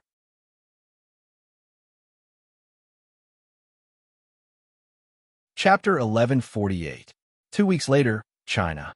Da-da, da-da, woo-woo. In a small antique living room, a little boy was crawling around on the carpet, making sounds that sounded like he was talking. The little guy was chubby and looked very sturdy. He did not look like a 1-month-old child at all. The little guy was Liang Xiao's son, Liang Jiayu. Behind Liang Jiayu were 3 little kids, Xiao Long, Xia Jianghe, and Xiao Fan. 2 sons and 2 daughters were crawling around the living room, chasing after their father, Charlotte. Of course, Charlotte was also on the ground. He was kneeling on the floor, using his hands and feet to crawl around on the carpet. His 4 children were chasing after him, squealing and giggling. The 4 children's mothers were also standing by the side, watching their man playing with their children, laughing nonstop. The scene was very heartwarming, and the people in the painting were also very happy. After returning from the United States, Charlotte moved out of Ping and residence with his wife and children and moved into this place. This place was a residential area for family members. It looked ordinary, but the people who lived here were not ordinary. The security measures in this residential area were not any lower than the security measures in the White House. Only Charlotte could enjoy this privilege and live here as a civilian. If it was someone else, even the governor of a province would not have the right. Living here could remove the eyes of the spies and agents of the United States and Japan and make his death more realistic, thus numbing the enemy. Another advantage was that he could better protect his wife and children, and at the same time, he could have more time to study the fighter jets and bombers belonging to the Rema Group. Now, on the surface, the Rema Group was in a state of no leader and was controlled by a few core members. But in reality, it was Charlotte who was controlling it remotely. If someone had to sign something, all 4 of his legal wives could sign it. In fact, not only were his wives and children protected, but even Charlotte was secretly protected. She was sent to a very safe place, and all her classes were taught by specialized professors. Even if Ryu Youngnam wanted to meet him, he needed a special agent to arrange it. With these arrangements, Charlotte had actually made plans for the future. He would let his 4 wives gradually control the Rema Group and cultivate his sister, Xia Shui, so that she could manage the Rema Group with several sisters-in-law in the future and contribute to the construction of the Rema Group. In fact, until now, Charlotte still had a hope in his heart. That was, in the operation of Area 51, he was lucky enough to kill Zhu Xianyue in Prehistoric 1. If that was the case, there would be almost no one in this world who could threaten him. He could live happily for the rest of his life. But hope was, after all, not reality. As long as he was not sure that Zhu Xianyue and Prehistoric 1 were dead, he had to prepare for the worst. Liang Jiayu finally caught up with Charlotte. He raised his chubby little hand and wanted to pat Charlotte's butt, but his little hand was too short, and he patted the soles of Charlotte's feet. His little hand scratched the soles of Charlotte's feet, and Charlotte couldn't help but laugh. "Brat, you already know how to tickle Daddy at such a young age. Do you believe that Daddy will spank your little butt?" Xiaolei put on the appearance of a strict father and really reached out to pat Liang Jiyu lightly. Wah! Liang Jiyu seemed to be frightened by his father, and he cried. Ugh! Charlotte was a little dumbfounded. Liang Xiao walked over, pressing Charlotte's waist with one hand and slapping Charlotte's, but with the other, teaching him a lesson. Your son is still so young, and yet you spank him. If you spank him, I will spank you. Pa pa pa. Charlotte didn't know whether to laugh or cry. Ha ha! Liang Jiayu laughed so hard that he drooled. Liang Xiao slapped Charlotte's, but while trying to please her son. Son, if your father bullies you in the future, tell Mommy, and I will help you. Charlotte smiled bitterly. Xiao, don't you spoil your son too much? You will spoil him too much. When he is a little older, I won't spoil him anymore, Liang Xiao said with a doting look on her face. Charlotte was a little speechless. From Liang Xiao's doting eyes and expression, he could roughly guess that the little older that Liang Xiao was referring to was when Liang Jiayu was 18 years old. However, thinking about how Liang Xiao had gone through so many twists and turns to get together with him, and how could she not spoil Liang Jiayu when she finally had Liang Jiayu? At this moment, Xiaolong suddenly climbed up and slapped Liang Jiayu's butt. Liang Jiayu was stunned for a moment, and then he started crying again. Liang Xiao hugged Liang Jiayu in her arms and coaxed, oh, Mommy's good son, don't cry, oh, don't cry, don't cry. Long Bing hurried over to carry Xiaolong, and then she slapped Charlotte's little butt. Why did you hit Big Brother? You don't listen to me. Charlotte chuckled, not at all bothered by Long Bing's slap. Moreover, he was smiling at Charlotte. His eyes seemed to be saying to Charlotte, Daddy, I've avenged you. Xia Jianghe and Xia Fan crawled over. One of them bit Charlotte's hand, and the other grabbed Charlotte's nose. They were making noises as if they were saying something. Charlotte picked up the two precious daughters, kissed Xia Jianghe, and then Xia Fan. Then he smiled and said, Daddy's good daughters, are you hungry? If you are, Daddy will let your mommy feed you milk, okay? Xia Jianghe grinned and made a clearer sound from her little mouth. How come? Charlotte was stunned for a moment. In his opinion, Xia Jianghe's howl seemed to correspond to okay, and come seemed to correspond to milk. He was talking about letting Jiang Rui feed Xia Jianghe, and Xia Jianghe seemed to have given the correct response. But the problem was, she was only a 1-year-old baby. How could she have such clear thinking? How could her pronunciation be so reliable? Mommy, Mommy. Xia Fan suddenly waved her little hands and smacked her lips. Come, come, come. Charlotte was completely dumbfounded. If Xia Jianghe's pronunciation was already beyond what he could accept, then his and Fan Fan's daughter, Xia Fan's performance was even more terrifying. She could already call out Mommy clearly. Each of the 4 children had different mothers, so their situations were also different. In Charlotte's heart, he had a general impression that his and Fan Fan's daughter, Xia Fan, was the smartest, followed by his and Jiang Rui's daughter, Xia Jianghe. The 2 daughters' personalities were also different. Xia Jianghe was shy and quiet, while Xia Fan was more open and lively. As for his 2 sons, Liang Jiayu, the son of him, and Liang Xiao, was naturally active and had the strongest physique. He was made for practicing martial arts. Charlotte, the son of him and Long Bing, was better at observing and dealing with things around him. He was optimistic, and his personality was actually more like his father's. Just as Charlotte was thinking about his children, the 2 young ladies called out, Come, come, come. Fan Fan and Jiang Rui looked at each other awkwardly. They really wanted to feed their baby daughters, but in front of a big pervert and the children's 2nd and 3rd mothers, they couldn't lift their clothes. Charlotte was unhappy. Fan Fan, Rui, what's wrong with you 2? Didn't you hear that the children want to drink milk? Hurry up and feed them. The children are still growing. They can't be hungry. Then go out and hide for a while. Jiang Rui said, blushing. Fan Fan also said, yes, if you go out, we will feed the children. Charlotte didn't move an inch, and with a serious expression, he said, "I'm a children's father. I have the right to see them drink milk, and I have a certificate to prove my right." In the whole of China, he was the only man who had 4 wives, and it was a legally protected marriage. This was indeed a very impressive thing, and he did have the right to see his children drink milk. In the circle, Xia Jiang has said, "Drink milk." Xiao Fan's voice.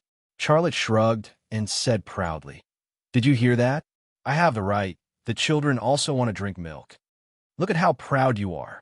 Give the children to me. I will feed them." Jiang Rui compromised. She carried Xia Jianghe over, lifted up her clothes, pulled out a snow-white breast, and stuffed it into Xia Jianghe's little mouth. When Xia Jianghe was eating, she said, "You only know how to collude with your father to bully your mother. You love your father so much. Why don't you go to him to drink milk?" Charlotte. Fan also hugged Xia Fan, pulled out a snow-white breast to feed Xia Fan, and scolded her man while breastfeeding. "Have you seen enough? You're so shameless." Charlotte smiled and leaned over, lifted up the other side of Fan's clothes, and opened his mouth. "I'm hungry too. I want to eat some too." "Oh, how can you do this? You can't eat. You can't eat. Go away, go away." Fan was embarrassed and annoyed, but there was also a bit of desire in her heart. It was a very contradictory feeling. But before Charlotte could eat, Xia Fan slapped Charlotte's eyes, his big black eyes staring at her father, afraid that Charlotte would take away his food. Liang Xiao and Long Bing were amused by Xia Fan. Come. Xiao Long saw his 2 little sisters drinking milk, and he also became addicted, his 2 little hands constantly grabbing at Long Bing's clothes. "You little guy, you want to join the fun too? Have you and your father been through?" Long Bing laughed at her son, but he still obediently lifted up his clothes and stuffed a snow-white breast into Xiao Long's little mouth. Xiao Long began to eat and even winked at Charlotte. Charlotte felt that Xiao Long was about to become a demon. The other 3 children all had milk to drink, so how could Liang Jiayu be obedient? He also began to grab at Liang Xiao's clothes, shouting, Come. Liang Xiao had no choice but to lift up her clothes, pull out a snow-white breast, and feed Liang Jiayu. The living room suddenly became a spectacular scene. The 4 children all had snow-white breasts, and the sound of slurping was endless. Charlotte looked from one wife to the other, his face full of intoxication and satisfaction. After a while, "Xiao, can I have some?" Charlotte moved to Liang Xiao's side and asked eagerly. Liang Xiao smiled. "Sure. Even if you didn't eat it now, you'll still come to eat it at night. I don't mind feeding you earlier or later, but our son is awake. If you want to eat it, you have to ask for his permission. If he allows it, you can eat it." After saying that, she lifted up the other side of her clothes, as if she was going to feed a big baby at any time. Charlotte moved closer. "Son, Daddy will eat with you, okay?" Liang Jiayu stretched out his little hand, and 2 of his little fingers immediately inserted into Charlotte's nostrils, and he was even digging. He doesn't agree. Liang Xiao felt that she put down her clothes, not caring at all. Charlotte shamelessly moved closer to Long Bing again. Bing, that my condition is the same as Xiao's. If our son agrees, I will satisfy you," Long Bing said with a smile, and then she also lifted up the other side of her clothes. Charlotte tried to sound him out. "Son, Daddy's good son. Can you let Daddy eat some too? Daddy is so pitiful. Daddy is starving to death." Strangely enough, Xiao Long actually nodded. Long Bing panicked. No, it doesn't count." He clearly shook his head. Charlotte said, "Why are you still being so shameless?" Our son clearly nodded. He shook his head. Long Bing continued to deny it, and her pretty face turned red. At this moment, Xiao Long suddenly moved his little mouth away, and a very clear voice came out. "Okay." Long Bing was stunned on the spot. Xiao Lei nodded and moved closer. "What do you want?" "Shameless." Long Bing was at her wit's end, but in her arms, her husband and son blinked at each other. Then, she felt terrible all over. The other 3 women laughed. The living room was filled with happiness and joy.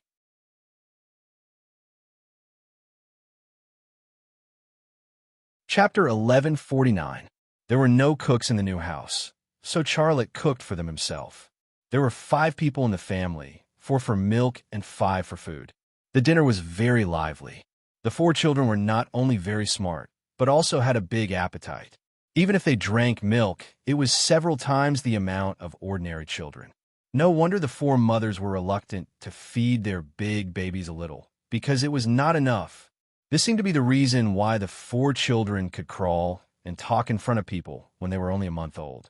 2 sons and 2 daughters were born with geniuses, destined to be extraordinary from birth. After dinner, Charlotte said with a smile, "Wives, let's sleep together tonight." "Okay, you help me put the children to sleep? You can do whatever you want," Liang Xiao said. "Well, I agree." Fan Fan also agreed.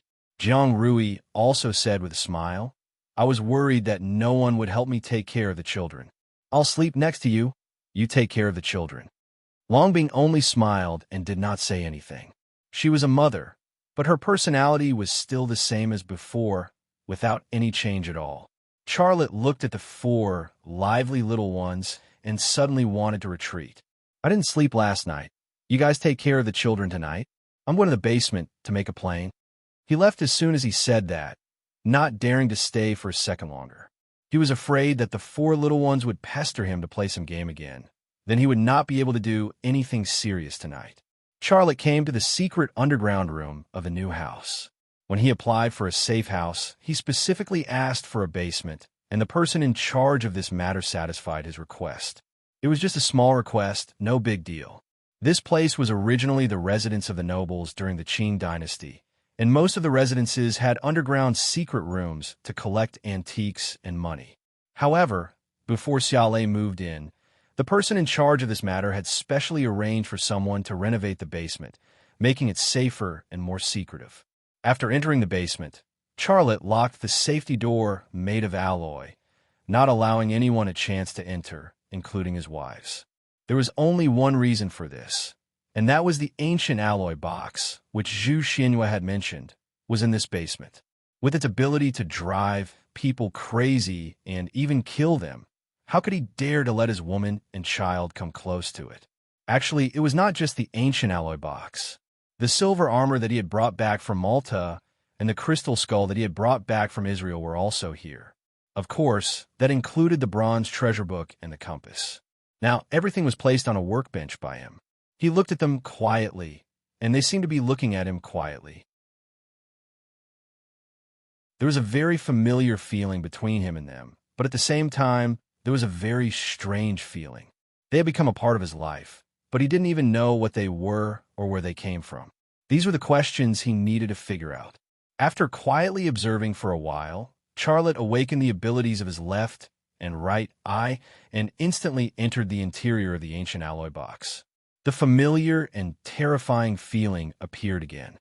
He felt like he had fallen into a bottomless abyss and kept falling, falling, falling, and falling, and there was no end. When everything finally stopped, there was a cold world around him. He couldn't see anything, and he couldn't hear anything. It was as if he was the only one left in the entire universe. It was incomparable loneliness and endless despair. Then he used his X-ray vision to scan the crystal skull. Although looking through the crystal skull was not as painful as looking through the ancient alloy box, the feeling was definitely not something that a normal person could endure. Similar to looking through the ancient alloy box, the mysterious energy led him into a strange illusion. He experienced coldness and darkness, and then he saw light. The pure white light formed the shape of a door. He wanted to go through the door and see what was behind it, but just like before, when he approached the door, all the illusions ended, and his consciousness returned to the real world. He carefully compared the 2 experiences. Although there seemed to be a lot of similarities, he was very clear about the difference between the 2 experiences. The ancient alloy box was a real space, and the crystal skull brought him only an illusion. One was a real space, and the other was an illusion. That was the difference between the 2. However, he found that this difference was useless. Charlotte smiled bitterly. "I have less and less time left. Can I solve the secret of the ancient alloy box? I don't think so. If it can be solved, it would have been solved a long time ago. Why would it be me? He felt a sense of helplessness in his heart. Forget it. Let's put these things aside for now. I'd better study the fighter jets and strategic bombers first. When I leave, I won't have any regrets. Charlotte comforted himself. He closed his eyes, sat on the chair, and relaxed his whole body. Then, his brain entered extraordinary mode. There was no need for paper, pen, or computer. No matter how complicated the design was, his brain could handle it. The experience of piloting the B-2 strategic bomber to bomb Area 51 half a month ago was really an invaluable experience for him. The technical protection of the B-2 strategic bomber by the U.S. government could be described as insane. If it was a white person, it would be better, but as long as it was a yellow-skinned Chinese person, even if he was a U.S. soldier, he wouldn't be able to get close to this strategic stealth bomber. However, Charlotte wasn't trying to plagiarize. He just wanted to design his own strategic bomber easier, faster, and more efficient after he had a more comprehensive understanding of the B-2 strategic bomber. Of course, with the B-2 strategic bomber as a reference, the strategic bomber he designed would definitely surpass the former in all aspects. There was no sound in the underground secret room. Charlotte seemed to be asleep, but this was only a superficial illusion.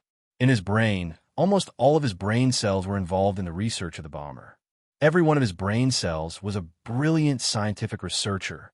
There were as many scientific researchers researching the strategic bomber as there were brain cells in his brain.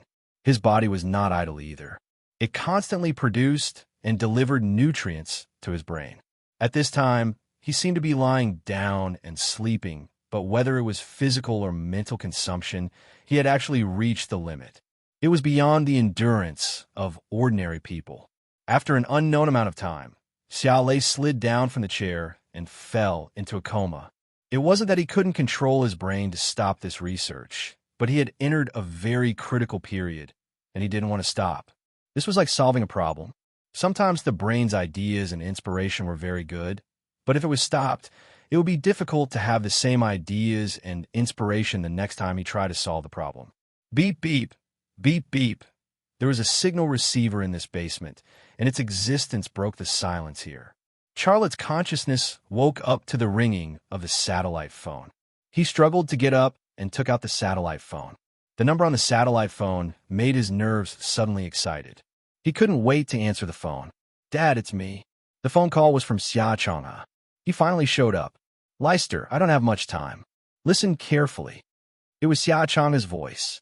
Charlotte's heart sank slightly. This was the situation every time he called. He didn't like this feeling, although he understood. He said, "Okay, go ahead.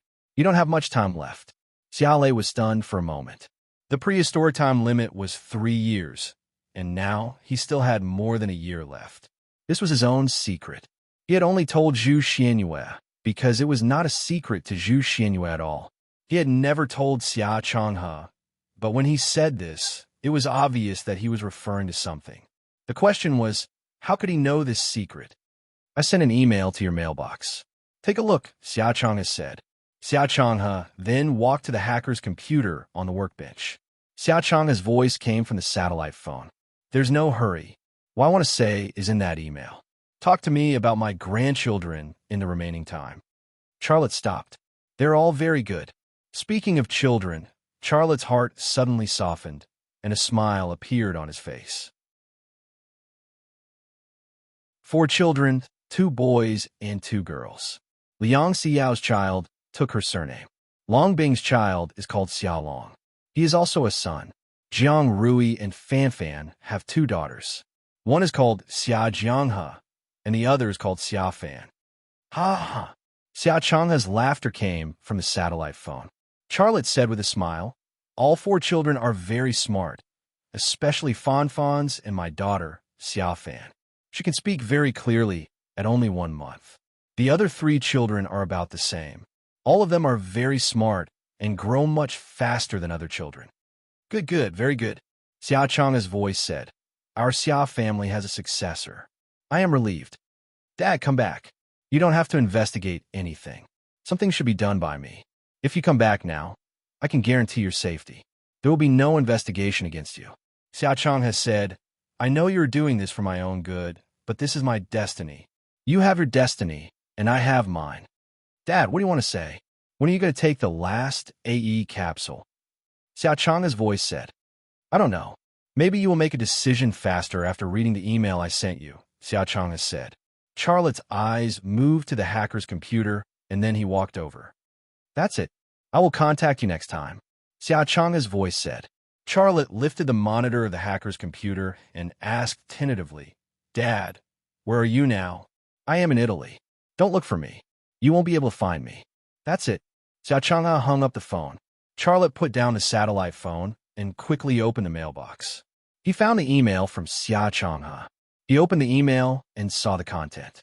His eyes suddenly froze, and he couldn't move.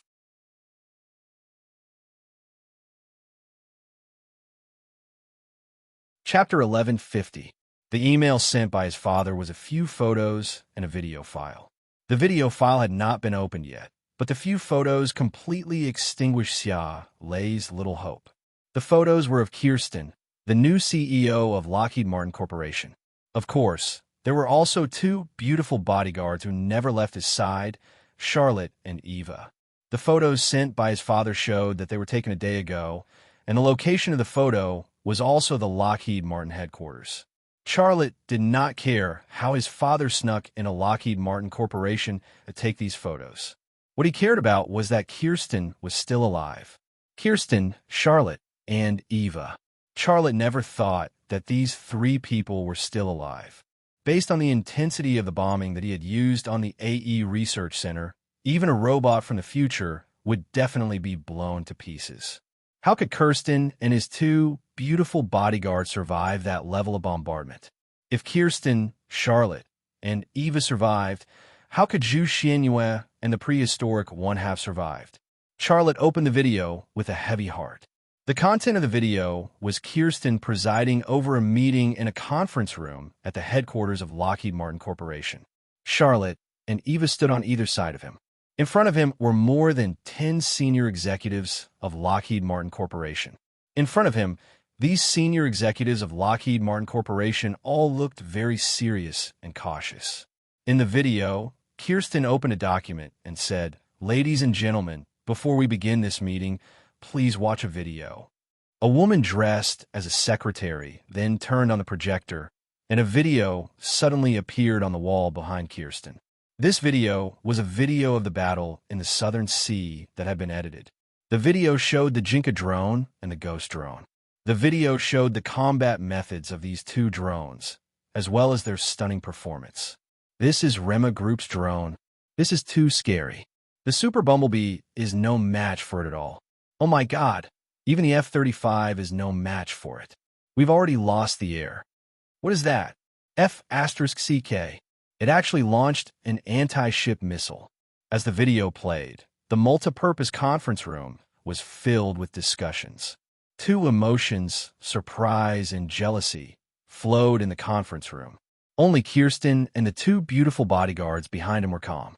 The three of them did not react at all during the video. At the end of the video, an animated simulation appeared. A few bramble drones and a ghost drone were flying in the sky, and below them were a few UA warships that were emitting thick smoke. A few drones from China seemed to be returning victoriously. This scene made the senior executives of Lockheed Martin Corporation in the conference room very uncomfortable. They were used to the supreme sense of superiority of being ahead of the world. Now that someone was suddenly more advanced than them, they could not accept this. But in the midst of the muffled discussion, a black fighter jet suddenly appeared out of thin air. It looked like a black lightning bolt with a sci-fi and dreamy look, like a combination of the F-35 and the Super Hornet. As soon as it appeared, China's drones launched an attack on it. The air-to-air missiles of the Ghost drone and the suicidal explosions of the Bramble drone. These unparalleled weapons that had once troubled the UA 7th Fleet were useless against this black fighter jet. All of their attacks were ineffective. Whether it was maneuverability or stealth, the black fighter jet was far superior to the two drones from China. The simulated battle ended quickly, and the black fighter jet killed all the drones from China. What kind of fighter jet is this? A senior executive of Lockheed Martin Corporation said in surprise. I've never seen this kind of fighter jet before. Is it the latest Russian fighter jet? A Russian fighter jet? That's impossible. There's no way Russia has the ability to produce and manufacture such a fighter jet. If it's not Russian, is it ours? Could it be Boeing? There was a lot of discussion. Kirsten then said, "Stop guessing. It's a fighter jet that Lockheed Martin Corporation is about to produce." Since when did our company have such a plan? Why haven't I heard anything about it? Yeah, I haven't heard anything about it either. Kirsten raised his hand to signal silence, and the multi-purpose conference room quickly quietened down. He said, "It's normal that you don't know about this plan. You don't need to know who designed it, and you don't need to know the other details. You only need to know that as long as we produce this fighter jet, Rema Group's laughable air superiority will disappear." After a pause, a sneer appeared at the corner of his mouth. Don't the China people boast that they're the descendants of the dragon? Then we're the Dragon Slayers. The Dragon Slayer is the fighter jet that we're about to produce. Go and get ready. The Dragon Slayer plan has begun. The video ended here. Charlotte stared at the still image of the video and did not move for a long time. The email from his father had completely shattered the hope that he had been holding on to. If Kirsten was still alive, then Zhu Xianyue and Prehistoric One were definitely still alive.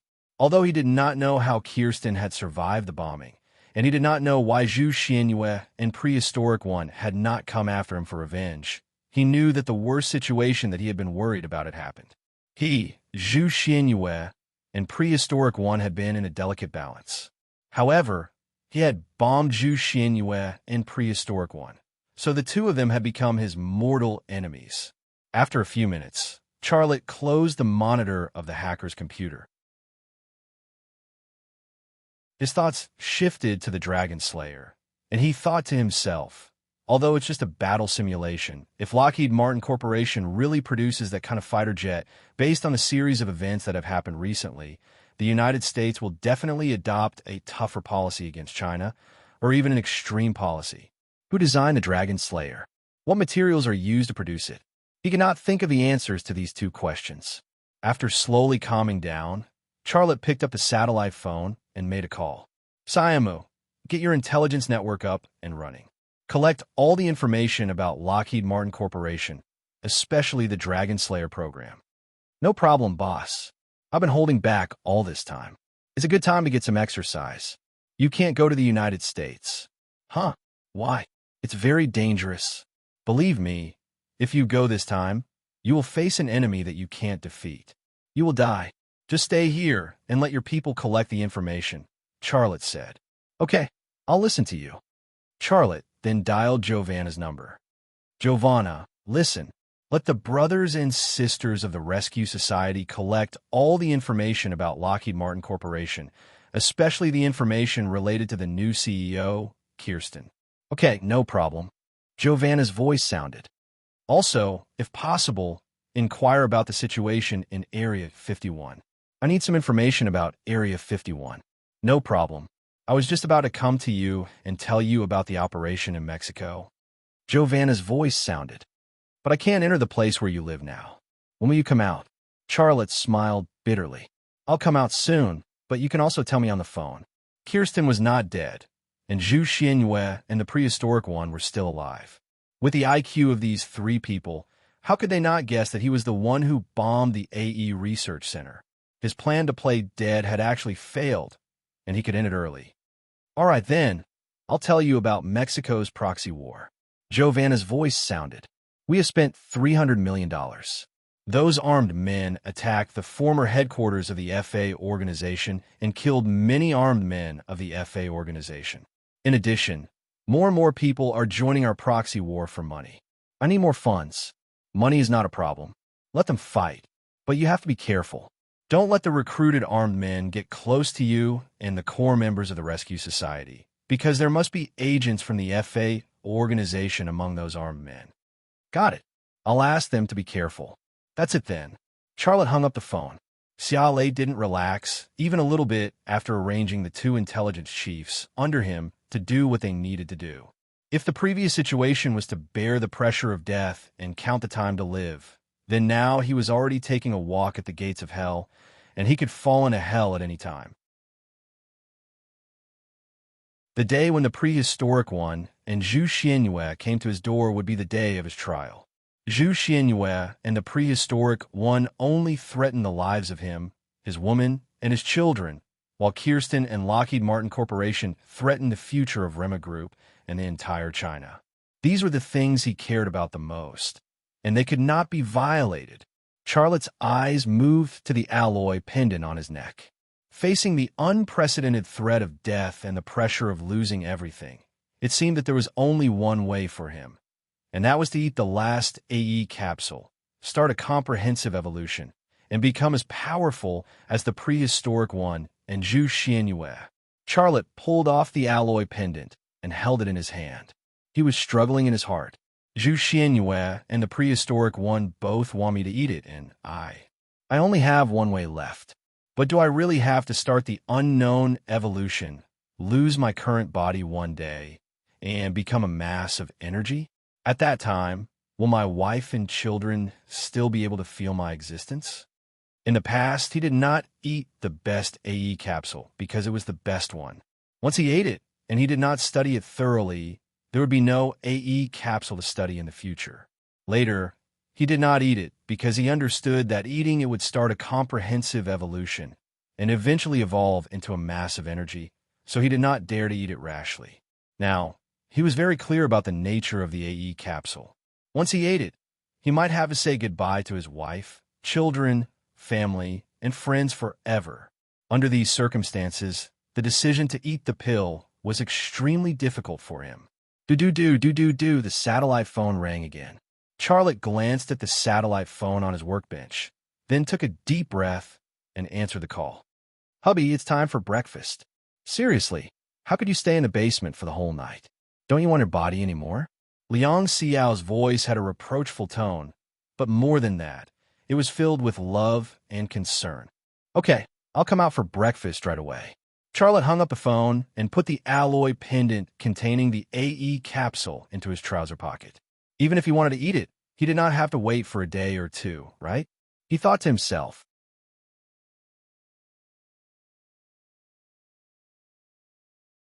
Chapter 11:51. When they walked out of the underground secret room, they were greeted by the golden sunlight. Standing in the morning light, Liang Xiao was holding her baby son, Liang Jiayu. She was dressed in a skimpy outfit. Her figure hadn't changed at all because she had given birth to a child. She still looked tall and had long legs. The places that should be perky were perky, and the places that should be perky were perky. However, compared to her previous self, she was more mature now. Liang Xiao greeted him, reached out and patted Charlotte's trousers, and then patted his buttocks twice. Why are there dust on your trousers? Did you fall down? Or were you too sleepy and slept on the ground? Charlotte's heart was warm. He said with a smile, I just sat on the ground for a while. It's okay. Change it later. I'll wash it for you. Liang Xiao's voice was full of love. Charlotte responded and reached out with a smile. Son, come and give Daddy a hug. Liang Jiu leaned into Xia Lei's arms and muttered, B-A-B-A-B-A, B-A-B-A-B-A-B-A. Liang Xiao patted Liang Jiayu's little buttocks and scolded, You have no conscience. You kissed your father as soon as you saw him. I fed you for nothing. Charlotte hit Liang Xiao's waist and said, Why are you jealous of your son, kissing his father? Isn't it just milk? I also have milk. Son, if you are hungry, you can drink Daddy's milk, okay? Liang Jiu's head shook like a rattle drum, and there was a vague sound coming from his mouth. No, Charlotte said. You still don't like it? You know your mother also likes to drink Daddy's milk. Liang Jiayu's eyes widened. Huh, woo-woo-woo poison card. What did you say? Charlotte was stunned for a moment. Liang Xiao slapped Charlotte's buttocks and said with a laugh, Your son called you a pervert. How can you say such a thing in front of your son? Charlotte hugged Liang Jiayu and bumped into Liang Xiao's chest, but Liang Xiao dodged it. The family of 3 came to the dining room. There were 7 people in the dining room. Other than the 3 pairs of mother and son, there was one more guest, Tang Yuyan. Charlotte was stunned for a moment before greeting. Yuyan, you're here, Tang Yuyan said with a smile. The place you are living in now is really troublesome. Even I have to submit a report to get in. It's really not easy to come to your house now. Liang Xiao thought to herself, then don't come. But on the surface, she was still polite. Yuyan, have you had breakfast? Why don't we eat together? Okay, I haven't had breakfast yet, so I won't stand on ceremony. Tang Yuyan smiled even more happily. Jiang Rui said, I'll get you a bowl of porridge. Charlotte said, let me do it. Be careful that you don't burn Jiang He. Well, that's good. Jiang Rui's face was full of bliss. She poked Xia Jiang's armpit with her finger and teased her. Baby, look at how much your daddy dotes on you. He doesn't even love mommy anymore. Ha! Xia Jianghe let out a string of bell-like laughter. She didn't know if she understood her mother's words or if she was tickled by her mother. Grandma! Grandma! Xia Fan, who was in Fan Fan's arms, shouted. Fan Fan frowned and said, Eat, eat, eat. You only know how to eat. I just fed you half an hour ago and you want to eat again. How can you eat so much? Aren't you afraid of growing into a little fat pig? Pig, Xia Fan said. How dare you scold me? I won't hit you. Fan Fan reached out to pat Xia Fan's, but she didn't use any strength. It couldn't be any lighter. There was a burst of laughter in the dining room. Tang Yin didn't hide the envy and yearning in her eyes. Your family is really blessed. A gentle and considerate husband and a smart and lovely child. As a woman, I envy you so much. The four expectant mothers looked at each other with strange expressions on their faces. If it was another woman who said this, they wouldn't think there was anything wrong with it. However, it was Tang Yuyan who said this. It wasn't that simple.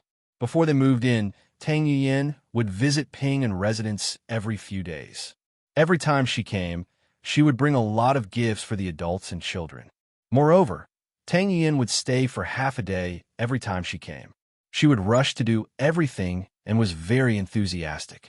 If this wasn't trying to enter the family, what was it? Of course, the four expectant mothers didn't want Tang Yuyan to be like this. However, the problem was that they all owed Tang Yuyan their lives. Their children were born because of Tang Yuyan's life. With such a huge favor in front of them, even if they were unwilling, they couldn't chase her away. After all, they weren't fickle women. Charlotte scooped a bowl of porridge and placed it in front of Tang Yuyan. Yuyan, eat. Let's eat. The family and Tang Yuyan sat at the same dining table. The atmosphere was strange and a little awkward. Sister Fan Fan, eat more eggs. It's nutritious. Tang Yuyan added a piece of scrambled egg and placed it in Fan Fan's bowl. Thank you. Fan Fan looked a little awkward. Xiao, you eat more eggs too. Raising a son is harder than raising a daughter. You must keep up with your nutrition. Tang Yuyan picked up a piece of scrambled egg for Liang Xiao. Thank you. Liang Xiao was also a little embarrassed. Then, Tang Yuyan picked up some food for Long Bing and Jiang Rui. She was deliberately trying to please Charlotte's women. At this moment, she didn't look like the daughter of an ancient family at all. She looked more like a weak, ordinary woman in a weak position. Charlotte saw this, but his heart was filled with sorrow. He thought to himself, she has always been fighting for the happiness she wants. In order to marry into my family, she, the daughter of the Tang family, has lowered herself so much. It's really hard for her. But does she know that what she's fighting for can disappear at any time? If she knows that I don't have much time left and what kind of enemy I'm facing, will she still come to me like a moth to a flame? The footsteps of the Grim Reaper were getting closer and closer, but Tang Yuyan was still tirelessly trying to become his woman and bear his children. Faced with such a relationship debt, he had a headache. After breakfast, Tang Yuyan took the initiative to ask, you guys can let me take care of the children. I like them very much, and you guys can take a rest. Although I've never had children before, I know that it's very hard to take care of children. Fan Fan was a little tempted, but she was also a little hesitant. Jiang Rui didn't say anything. Among the four women, she was the one who never made the decision. She would do what others did. Liang Xiao didn't say anything either. She felt the same as Fan Fan. Only Long Bing said, well, this kid is very naughty. You have to keep an eye on him and don't let him stuff things into his mouth. With that, she handed Xiao Long to Tang Yuyan. Tang Yuyin smiled at Long Bing gratefully. She remembered the suggestion that Charlotte had given her. Among the four women, Long Bing was the easiest for her to make a breakthrough. Xiao Long came into Tang Yuyin's arms and reached out to grab Tang Yuyin's full chest as he shouted, "Grandma." Tang Yuyin's face suddenly turned red. I don't have water. I can't give it to you." "Ha ha." Charlotte couldn't help laughing. The four mothers-to-be focused on Charlotte at the same time, and Charlotte shut his mouth. The laughter was still echoing in the dining room, and his expression was as awkward as it could be. It was really a funny scene. Tang Yuyin was also embarrassed. She lined up the three strollers and said fawningly, "Sister Fan Fan, Rui, Xiao, let me take care of your children. You guys take a break and go for a walk with Charlotte. You guys are always pestered by the children, and you don't have time to enjoy your time together." It was not a time for 2 people, but a time for 5 people. "Then, I'll have to trouble you." Seeing that Long Bing had handed Xiao Long to Tang Yuyin, Fan Fan also put Xiao Fan in the stroller for Tang Yuyin to take care of. Jiang Rui and Liang Xiao also put Xia Jianghe and Liang Jiayu in the stroller, and then helped Tang Yuyin push the children to the living room. The living room had now become the children's entertainment room. The floor was full of toys and diapers. It was a mess. "You guys go for a walk. I'll take care of this." Tang Yuyin went into the living room and was busy tidying up. Charlotte's family of 5 came to the backyard, but they were not in the mood to take a walk, so they stopped after a few steps. A family meeting was about to start. "She really doesn't want to give up," Liang Xiao said. "If this goes on, we'll have to add more people to our family, right?" Jiang Rui said, "I really don't know what she's thinking. She's so outstanding, young, and beautiful, and she's the director of 101 Innings. She's also the eldest daughter of the Tang family. If she wants to marry, the outstanding men in China can line up all the way to the Great Wall. Why does she like our man and won't let him go?" Fan Fan said. Long Bing said, "She's actually quite pitiful. She looks happy on the surface, but I know she's not happy at all. Have you seen her like this? Why do you have to be so submissive and humble?" The other 3 women shook their heads. They had seen Tang Yuyin's performance during this period of time, and it gave them the feeling that she had changed into a different person. Long Bing said again, "Actually, if it weren't for her during the assassination, we wouldn't be here, and our child wouldn't be here either. She was willing to sacrifice her life to protect us. No matter what mistake she has made, I've already forgiven her. If she's willing to leave the Tang family, I have no objections." The other 3 women didn't say anything, but they all shifted their gazes to Charlotte's face. Charlotte hurriedly raised his hand. "Why are you looking at me? I didn't say anything. I don't even know what you're talking about." Liang Xiao rolled her eyes at Charlotte. "You must be secretly happy in your heart, right? You've taken advantage of me, but you're still pretending to be innocent. I'll hit you." Charlotte, Fan Fan shrugged. "All right, I don't have any objections. 1 more person means 1 more pair of chopsticks, right? A pair of chopsticks is a small matter." Charlotte wanted to say something, but he didn't say anything. In fact, he didn't know what he wanted to say, but he didn't think it was appropriate to say nothing. In short, he felt very strange at the moment. Liang Xiao said, "Honey, don't say anything about this for the time being. We have to talk to her." Jiang Rui added, "Yes, talk to her." Charlotte said, "What do you want to talk about? This kind of thing, What could he say about such a thing? If he said too much, it would be really unfair. If he didn't say it, it would be inappropriate for him, the head of the family, to have no say in such a big matter." "What do you want to talk about?" Liang Xiao said, "Of course, we have to make sure that she leaves the Tang family. If she can't do it, this matter will not develop any further. Also, we have to observe her." Fan Fan said, "The 4 of us have such a good relationship. If she comes and wants to be independent, our family will be in a mess." "Yes, observe," Jiang Rui said. Charlotte looked at Jiang Rui and said with a smile, "Are you doing crosstalk? They will play the leading role, and you will play the supporting role." Jiang Rui punched him with her pink fist. It was his pink fist that broke the serious scene. Charlotte and Jiang Rui were playing, and the other 3 women joined in and became Jiang Rui's reinforcements. The 5 people suddenly became a mess. They hit each other's buttocks, pinched each other's buttocks, and pinched each other's buttocks. It was a mess. After a while, Fan Fan suddenly took Charlotte's arm and said with a red face, "Honey, you haven't slept in bed for 2 days. Let me help you to rest." Charlotte smiled. Her sensitive constitution was playing tricks on her.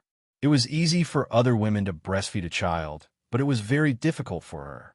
Since she brought it up at this time, it was most likely that she wanted to feed this big baby something to eat. "Let's go together," Charlotte said with a smile. 3 pink fists fell on Charlotte's chest, but whether it was Jiang Rui, Long Bing, or Liang Xiao, they all nodded. "Sleep," Charlotte said energetically.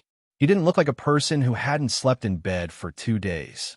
In the living room, Tang Yuyan was wiping the poop on Xiaolong's buttocks. While wiping, she muttered, "Why is it so hard to take care of child? If I have twins, I will be exhausted to death." Ouch. Xia Fan, don't eat the excavator. Is it edible?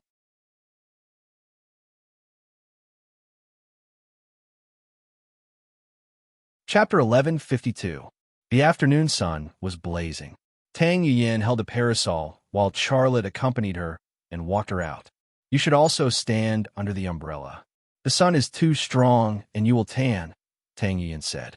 Charlotte smiled and said, "I'm a man. Why should I be afraid of getting tanned? Just hide. I'm fine." Tang Yuyan still came over and covered Charlotte's head with the parasol. Charlotte was 185 meters tall, and she was also 175 meters tall. Coupled with a pair of high heels, she was not much shorter.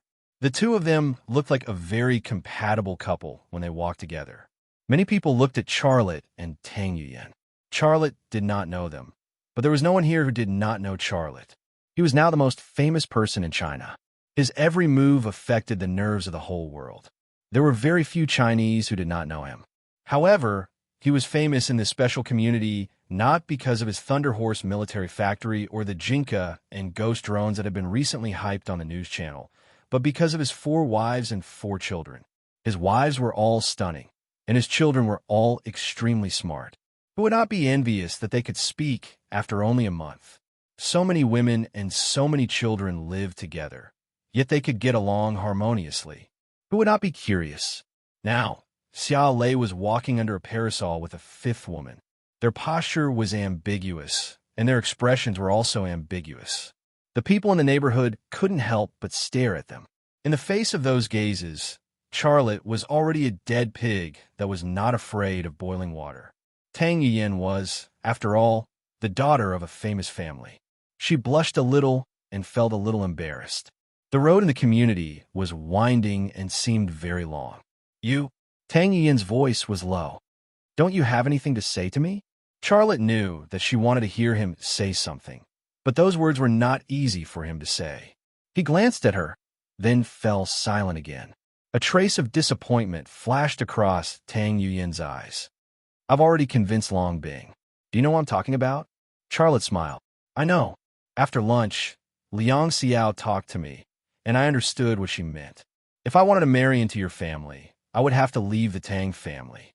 That was what Liang Xiao meant, and probably what Fan Fan meant as well. The woman in charge of your family has always been Liang Xiao. Long Bing can also make decisions, but she doesn't like to talk and doesn't want to fight with others." Tang Yuyan said. She did not mention Jiang Rui, because Jiang Rui followed the lead of the other 3 women and was not an obstacle at all. She had actually thought through Charlotte's for women very thoroughly. "Do you want to know what I think?" Charlotte said. Tang Yuyan nodded. "The man I want to be with is you. If you don't agree, it's useless no matter how hard I try." Charlotte stopped and looked straight into Tang Yuyan's eyes. I don't have any objections, but can you meet their requirements? Leaving the Tang family will be a very painful choice for you." Tang Yuyan was silent for a moment before she said, "Yes, it will be a very difficult choice, but for you, I am willing to make any sacrifices." When the Hattori family assassins used poison gas to assassinate her, she was willing to use her life to protect Charlotte's women and children. She could even give up her life, so what else couldn't she give up? These words touched Charlotte's heart. He hesitated for a moment. Yu Yan, am I worth your sacrifice? It's worth it. For you, I am willing to give up anything, Tang Yuyan said. Charlotte's heart suddenly softened. He reached out and grabbed Tang Yuyan's hand. Yu Yan, they want you to leave the Tang family. This is also what I want, but we're not talking about not recognizing your parents, your brother, or your parents. Your body, hair, and skin belong to your parents, and your parents have raised you up. These kinship and kindness are in your blood, and you can't cut them off easily. When we're talking about leaving, we don't want to have any economic or political connections with the Tang family. Because of you, we need to cut off as these things. Tang Yuyan was stunned for a moment. All this time, she had thought that Liang Xiao wanted her to leave the Tang family because she wanted to leave the Tang family and not have any contact with the Tang family. In the face of this condition, she appeared to be very strong, but she knew that it was extremely difficult to face her parents and grandfather to do this. Charlotte was right. Her parents gave birth to her, and her parents raised her. How could she cut off such kinship and kindness? But she didn't expect that Charlotte would tell her to cut off like this. This kind of cutting off was much easier for her, and she could do it. After being stunned for a moment, Tang Yuyan suddenly reached out and hugged Charlotte's waist. That pair of plump and firm breasts also pressed on Charlotte's chest, flattening the shape. Charlotte was stunned for a moment and hurriedly said, "What are you doing? A lot of people are watching. So what if they see?" Tang Yuyan's heart had been filled with sweetness, and even her voice had the taste of vanilla and cream. "I am not afraid of being seen by them," Charlotte said awkwardly. "They all know that I have 4 wives and 4 children." Tang Yuyan buried her face in Charlotte's neck and said softly, "Then I am the 5th, and my child is also your 6th child." "The 6th? I want to give you 2, a son and a daughter. You better let me get pregnant at once." "Charlotte, when will you marry me?" Tang Yuyan's eyes could melt people. Charlotte sighed softly. "Yuyan, if what? I only have a little more than a year left in my life. Will you still insist on marrying me?" Charlotte said. "What nonsense are you talking about?" Tang Yuyan suddenly became nervous. "I'm serious. If I only have a year left in my life, will you still insist on marrying me? Not to mention a year. Even if you only have 1 day left, I will still marry you." Tang Yuyan threw away the umbrella and held Charlotte's face. "Tell me what happened." Charlotte smiled bitterly. "Nothing. You can't help me with my matters. Is this the reason why Xiao and Bing moved here?" Tang Yuyan was a smart woman, and she immediately guessed the right direction. Charlotte did not say anything, which was a tacit agreement. What was the use of telling Tang Yuyan? It was useless at all.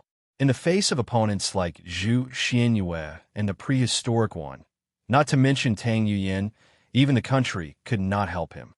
In the past, I didn't know what I wanted at all. What I wanted and fought for was also what the Tang family needed. It was not until you appeared that I gradually understood that I wanted you, and I can't live without you. During this period of time without you, I didn't even know what was the point of living. I think of you every day, and I can dream of you every night. I love you, and I want to be your woman, even if it is just for a day. I am serious, so no matter what difficulties you encounter, I will not be afraid. Whatever you need me to do, I will do it for you. If I can't help, I will be like Xiao and Bing, and stay at home quietly waiting for you to come home. Do you understand my heart?" Charlotte nodded. Tang Yuyan moaned and suddenly kissed Charlotte's lips. Those who had been watching were instantly dumbfounded. A man with 4 wives and children was kissing another woman in front of his house. If it was any other man, who would dare? Even if other men dared, they would not have such luck. The women gathered around Charlotte were all stunning, and it would be a great blessing for an ordinary man to marry one, let alone 4 or 5 of them.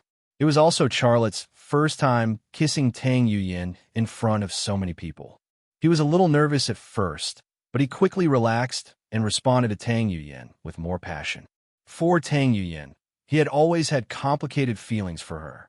He liked her, and he hated her, but in the end, he was touched and melted by her. In fact, when she almost died to save Long Bing, Jiang Rui, Liang Xiao, and Fan Fan, his heart had completely accepted her. Tang Yuyan kissed until her tongue was numb, then reluctantly let go of Charlotte. Her eyes were filled with tears of happiness. "I've been waiting for this kiss for a long time." Xiaolei smiled and pulled her along as they continued to walk forward. He didn't want to stay here, and the onlookers made him very uncomfortable. Outside the door, Charlotte sent Tang Yuyin to her car. Tang Yuyin couldn't help hugging him again and gave him another kiss on the street. Women in love were like this. For love, they would do anything. Her passion also ignited Charlotte. Her hot kiss and her body, full of passion and desire, made him forget all his troubles. He forgot Zhu Xianyue, forgot the prehistoric one, and the pressure brought by Lockheed Martin Corporation's Dragon Slayer project. His mind was only filled with Tang Yuyin's kiss, her tongue, and her warm and soft body. He actually needed this kind of relaxation, even if it was only temporary. What is this? It's hard. Tang Yuyin suddenly let go of Charlotte, and one of her soft hands rested on Charlotte's thigh. That place was the trouser pocket, the place near Charlotte. Perhaps she couldn't help but want to touch something, but she grabbed something else instead. Charlotte put his hand into his trouser pocket and took out the alloy necklace and pendant. "You've been wearing it since the first time I saw you. Why did you take it off?" Tang Yuyin said. Charlotte said, "There's a capsule in this pendant."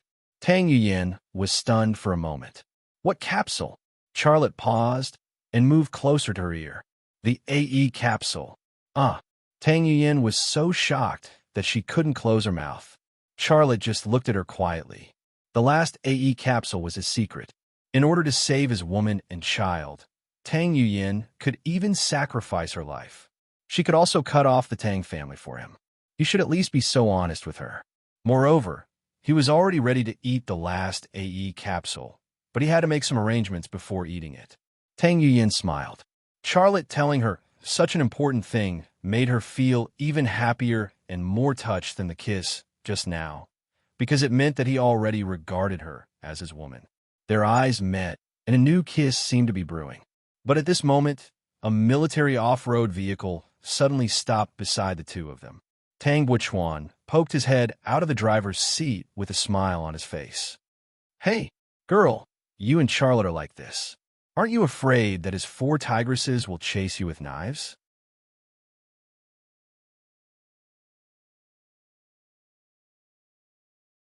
Chapter 1153. The street in front of the community was actually controlled by the top bodyguard team in China, so as long as there were suspicious people, they would be stopped outside the street. If they were identified as dangerous targets, they might even be killed directly. Therefore, Charlotte didn't deliberately observe and control the environment around him. Otherwise, he would have found Tang Buchuan early in the car. He wouldn't have waited until he stopped the car to find him. Tang Buchuan's arrival surprised Charlotte a little, which made Tang Yuyin a little embarrassed and nervous. Charlotte put the necklace and pendant into his trouser pocket and said hello with a smile. "Buchuan, are you looking for Yuyin?" Tang Buchuan said with a smile. "Well, yes, she's my boss now. By the way, you just—" Charlotte just shrugged and didn't explain. What happened between him and Tang Yuyin had nothing to do with the Tang family, so he didn't need to explain to anyone from the Tang family. Only then did Tang Yuyin come back to herself. She said, "Brother, why are you looking for me? Can't you just call me?" Tang Buchuan said, "I just received information from the immigration office. Several dangerous people entered the country an hour ago." "Dangerous people? Where are they from?" Tang Buchuan said. "Where else? Of course, it's the United States." Charlotte frowned slightly. He suddenly thought of Kirsten and the Dragon Slayer project of Lockheed Martin Corporation. Tang Yuyin said, "I see. You can go back. I'll be back later." Tang Buchuan said, "Grandpa is in the capital. He wants you to go back and have dinner with him." Before Tang Yuyin could say anything, he looked at Charlotte and said, "Charlotte, why don't you come with me?" "Me?" Charlotte shook his head. "I won't go. I still have something to deal with." A trace of displeasure flashed through Tang Buchuan's eyes, but it soon disappeared. He still maintained a smile on his face. "Charlotte, look, you kissed my sister on the street. You abducted my grandpa's precious granddaughter. You should go and see my grandpa." Since he had hooked up with Tang Yunhai's granddaughter, it was reasonable for him to meet them. However, Thinking of the faces of Tang Yunhai, Tang Tianlong, and Zhang Yumei, as well as the things they had done, Charlotte couldn't help but feel uncomfortable in his heart. He glanced at Tang Yuyin. If Tang Yuyin wanted him to go, he would still go.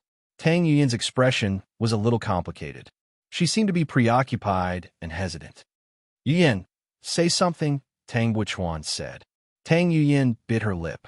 She suddenly got into Charlotte's arms and kissed Charlotte's cheek in front of Tang Buchuan. Then she whispered in his ear, I know you don't want to go, but I want you to go with me. When I face my grandpa, my dad, and my mom, I'll be braver with you by my side. Charlotte understood how she felt at the moment. She had grown up in such an environment. Tang Yunhai, Tang Tianlong, and Zhang Yumei had established a dignity in her heart that was difficult to defy. There was also the entire Tang family. That ancient family was like a mountain pressing on her. Now that she had to fight against them, she not only needed enough courage and determination, but she also needed his help. If she had a request, he would grant it. Charlotte nodded. Okay, I'll go with you. Tang Yuyin's heart was moved. She kissed Charlotte's cheek again. Thank you. Charlotte whispered in her ear, we're a family. Don't be so polite. When he said they were a family, Tang Yuyin's heart fell into the pond of love. She couldn't see the people on the street, nor could she see Tang Buchuan beside her. She impulsively kissed Charlotte's lips. Her lilac tongue also pried open Charlotte's teeth and slipped in. Based on her reaction and her current mood, if they weren't on the street, she was afraid that she would have taken the initiative to push Charlotte down. Tang Buchuan looked away. It wasn't because the scene of his sister and Charlotte kissing was too exciting, but because he was very uncomfortable in his heart. The Tang family was a big family with hundreds of years of history. If Charlotte got married legally, and there were no Liang Xiao, Long Bing, Fan Fan, or Jiang Rui, he would be very happy, and the whole Tang family would be very happy. However, Charlotte was a man with 4 wives and 4 children, but he was still kissing his sister on the street in front of so many people and him, her brother. Where was the Tang family's face? Where was Tang Buchuan's face?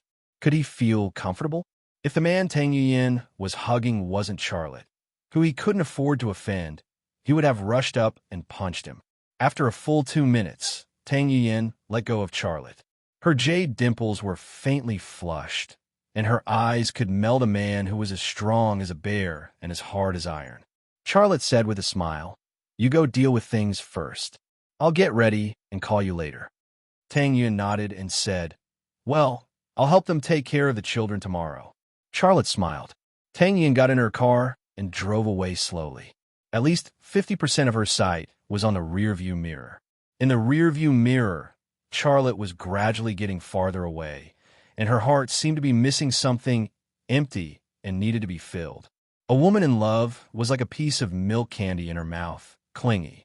Tang Buchuan didn't drive away immediately. He got out of the car and walked to Charlotte's side, saying lightly, What are you going to do? Charlotte knew what he was talking about, but he said, What are you going to do? Tang Buchuan frowned, and a trace of displeasure flashed through his eyes. We're all men, so there's no need to pretend, right? Buchuan, I really don't know what you're talking about, Charlotte said. Tang Buchuan shrugged and said, Well, since you want to say it clearly, I'll say it clearly. You're Charlotte, after all. I'm talking about you and my sister. If I hadn't seen it, you wouldn't have brought it up, would you? You've developed to this extent. As a man, what kind of ending are you going to give her? Charlotte was silent for a moment before saying, Can I go to your house tonight? Let's talk about it tonight. Well, I'm just asking casually. I look forward to your visit. Tang Buchuan's eyes moved to Charlotte's pants, and he said with a smile, I saw you holding a necklace on the way here. Are you going to give it to my sister? Charlotte was slightly stunned. No, that's my necklace. The button is broken, so I took it off. Oh, I see. See you tonight. Tang Buchuan turned around, got into the car, and drove away. Charlotte took out the necklace and held it in his hand, looking thoughtful. Back in the neighborhood, many people smiled and greeted Charlotte, not hiding the respect in their hearts. Although Charlotte's private life was a mess, his contributions to the country were worthy of every Chinese's respect.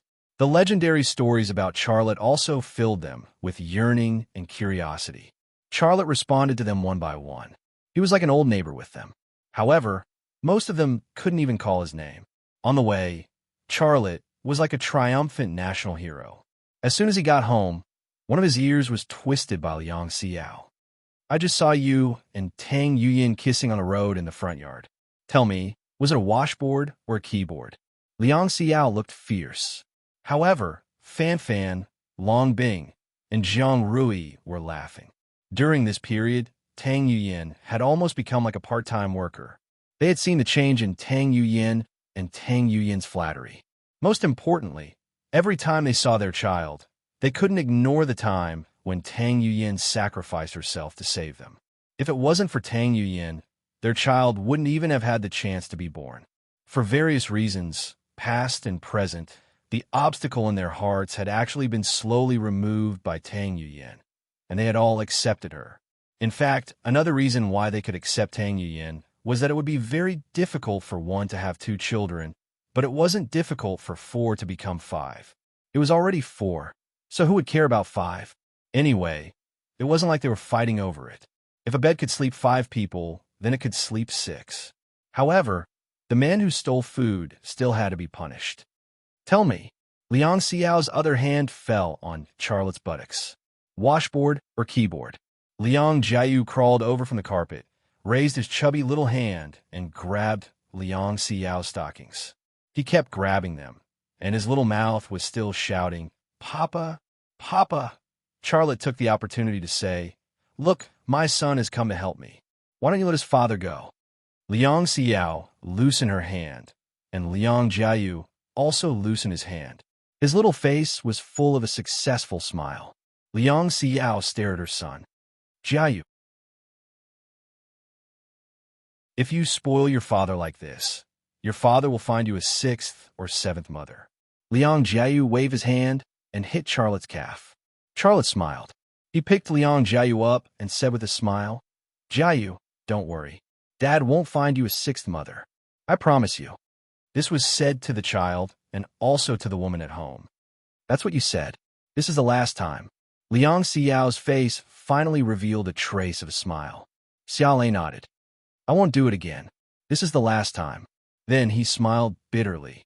"If she hadn't risked her life to save me that time, we would have been separated forever. How could we have such a good life today?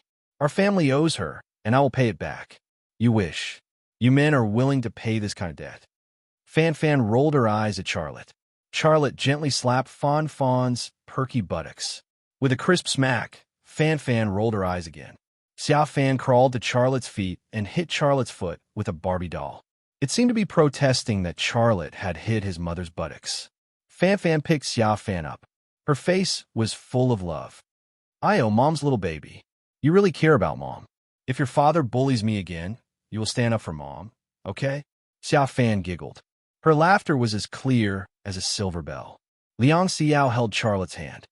"I'm only worried about one person." Fan Fan, Long Bing, and Jiang Rui all turned to look at Charlotte. From the look in their eyes, Charlotte knew what they had discussed while he was sending Tang Yuyin out. Perhaps they had reached an agreement. "Who is it?" Charlotte asked tentatively. Women's thoughts were the hardest to guess. "Shinta Tianin," Liang Xiao said. "There's no place for her in our family. Since you've made a promise, you have to keep it." Charlotte smiled. "I won't. I really won't." His relationship with Shinta Tianin was over. She lived in his memories, not here. Liang Xiao smiled. She kissed Charlotte.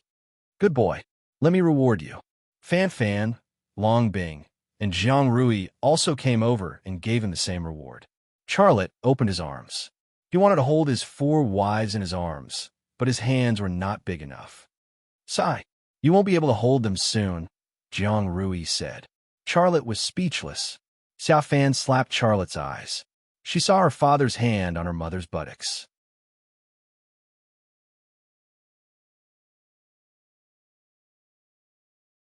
Chapter 1154.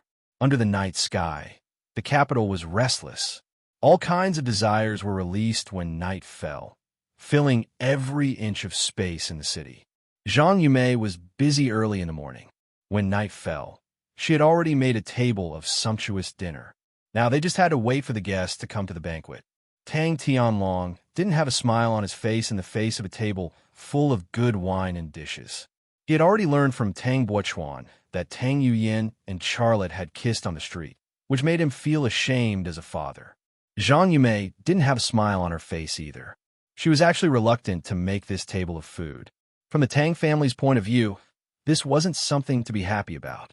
The women of the Tang family were decent women, and the Tang family was also one of the top families in this country. How could it be a decent thing for Tang Yuyin to be Charlotte's mistress? In the eyes of ordinary people, it was enviable for Charlotte to have a group of beautiful wives. However, in the eyes of the Tang family, it was something that they could not accept. Hasn't that guy come yet? Zhang Yumei said. Tang Tianlong said no. To be honest, I'd rather he didn't come. Zhang Yumei said, I used to think that the guy was with our Yu Yan. But when I think of him living with 4 women and 4 children, I feel uncomfortable. I really don't know how those women can stand having 4 women serving 1 husband. It's disgusting to think about it. Disgusting? I also feel disgusted, but for the interests of the Tang family, you have to endure it no matter how uncomfortable it is. Tang Yunhai's voice came from the door. He was wearing a Tang suit and was in high spirits. He had a crutch in his hand, but if anyone thought that it was his means of walking, he was very much mistaken. It was his weapon. Tang Buochuan also appeared at the door. He looked very relaxed. He said with a smile, Dad, Mom, it's the 21st century now. It's not your era anymore. This kind of thing is not a big deal now. Isn't Charlotte and his woman living in such a small area safe and sound? That's the preferential treatment given to him by the country. This country has given him too much preferential treatment. Tang Tianlong said with a frown. Tang Yunhai slammed the walking stick in his hand on the ground. Yunhai, I'm older than you, but my thinking is not as old-fashioned as yours. Who is Fan Fan? She is the director of the Xian Bureau, and her official position is above yours, but she is willing to be one of Charlotte's women. Is she not as good as your daughter? Tang Tianlong did not dare talk back. Tang Yunhai continued. After several twists and turns, Yu Yin finally got together with that brat. This is a good thing for our Tang family. I heard from an old friend who lives in that small area that all of Charlotte's children are very smart, and they can talk after only 1 month. Our Yu Yin is with Charlotte. She will definitely be pregnant with Charlotte's child, a smart child who inherits the best genes in the world. He will become an important member of our Tang family in the future and build our Tang family. Isn't this a good thing? Zhang Yumei flattered. Dad, it's not that we don't understand this.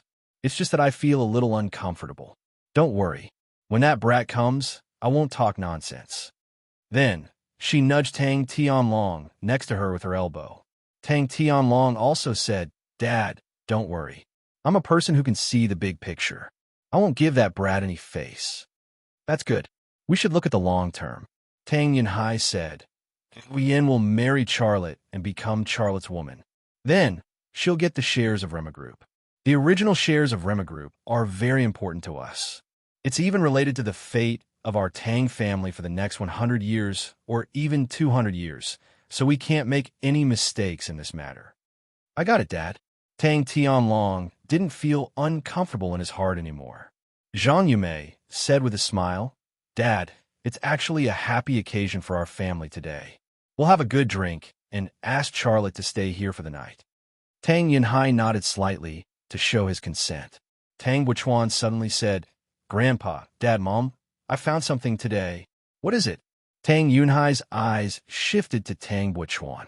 Tang Buochuan was silent for a while and then said, When I drove to find Yu Yin had just kissed Charlotte. Xia Lei held a necklace in his hand. The necklace had been on his neck since the first time I'd seen him. It's just an ordinary necklace that's not worth much. But did you know? The sacred star necklace he gave to Shinda Tianyin is now valued at 110 million yuan, and the gemstone necklace he gave to Yu Yin is now valued at 50 million yuan. He can give such an expensive necklace to a woman, but he's wearing a worthless alloy necklace that's only worth dozens of yuan. When I saw the necklace in his hand, I was very confused. Didn't he give my younger sister a gemstone necklace worth 50 million yuan? Does he want to give my younger sister the gold necklace that's worth dozens of yuan on his neck? It doesn't make sense, so I slowed down the car and used my lips to read the conversation between Charlotte and my younger sister. Guess what I read? Zhang Yumei reproached. Buchuan, when did you learn to do this? Quickly say it. Tang Yinhai also said, if you have something to say, just say it. Charlotte will be here soon. Tang Buchuan smiled. It turns out that the pendant of the alloy necklace in his hand contains the AE capsule. Ah, Tang Yinhai couldn't help but exclaim. Tang Tianlong anxiously said, Buchuan, tell me quickly. Is it the drug that the former CEO of Lockheed Martin Corporation, Ms. Fossen, said on the Bo AO forum to make Charlotte evolve? Tang Buchuan nodded. Yes, it's that drug. I guess the AE capsule in the pendant of the necklace is the last and only AE capsule in the world. Now that I think about it, the CIA launched several operations in our country. Their target was actually the AE capsule in Charlotte's hands. Tang Yinhai suddenly thought of something and said excitedly, I remember now. Every time I met Charlotte, Charlotte would wear that alloy necklace around his neck. If it wasn't for the AE capsule, he wouldn't have worn that necklace at all. Zhang Yumei said, if we can get that AE capsule, it would be great. Our Tang family has a large pharmaceutical company in Sichuan and a very advanced biological laboratory. If we can get that AE capsule, maybe we can mass produce it. At that time, what do we need Charlotte for? If this can be done, Tang Buchuan's eyes moved to the sky outside the door. His eyes exuded a fanatical light. At that time, let alone becoming one of the top families in China, we can even become the most powerful family in the world. Even those ancient families in Europe will be under our feet. The four people in the dining room couldn't keep calm. Charlotte had achieved his current achievements because of the AE capsule. If the Tang family got the AE capsule, then their achievements would definitely be much greater than Charlotte's. Because the Tang family had a foundation of hundreds of years, and Charlotte was just a poor boy who carried bricks on a construction site. A poor boy could develop into a national hero of China and sit on hundreds of billions of yuan, let alone the Tang family. But at this moment, Tang Yunhai's ear moved slightly, and then he said, Don't talk about this anymore. Yumei, go and give me the box in my study. Dad, you want? Zhang Yumei was inexplicably nervous. Tang Yinhai said, I asked you to get it, so just do it. Don't ask why. Okay, I'll get it right away. Zhang Yumei turned around and left the dining room. Tang Yinhai said, Let's go to the living room and see that boy. In the living room, Charlotte put a large bag of gifts on the tea table next to the sofa. He looked very calm, but Tang Yuyin, who had just returned home, looked very nervous. After all, she was the one who wanted to sever ties with the Tang family, not Charlotte. Thinking of those faces, her heart was restless. Charlotte seemed to feel her nervousness. He grabbed her soft hand and said softly, Don't be afraid. I'm here. Okay, Tang Yuyin gently responded. Charlotte moved closer to her ear and whispered, Did you forget what I told you during the day? I don't want you to disown them, but don't get involved in economic and political affairs. Do you understand what I mean? Tang Yuyin nodded and was moved. She couldn't help but get into Charlotte's arms and buried her head on his shoulder. She breathed in his scent, which was very real and gave her a sense of security. Also, there were some things that stimulated hormones. It felt really comfortable in his arms. Okay. Suddenly, an old man coughed.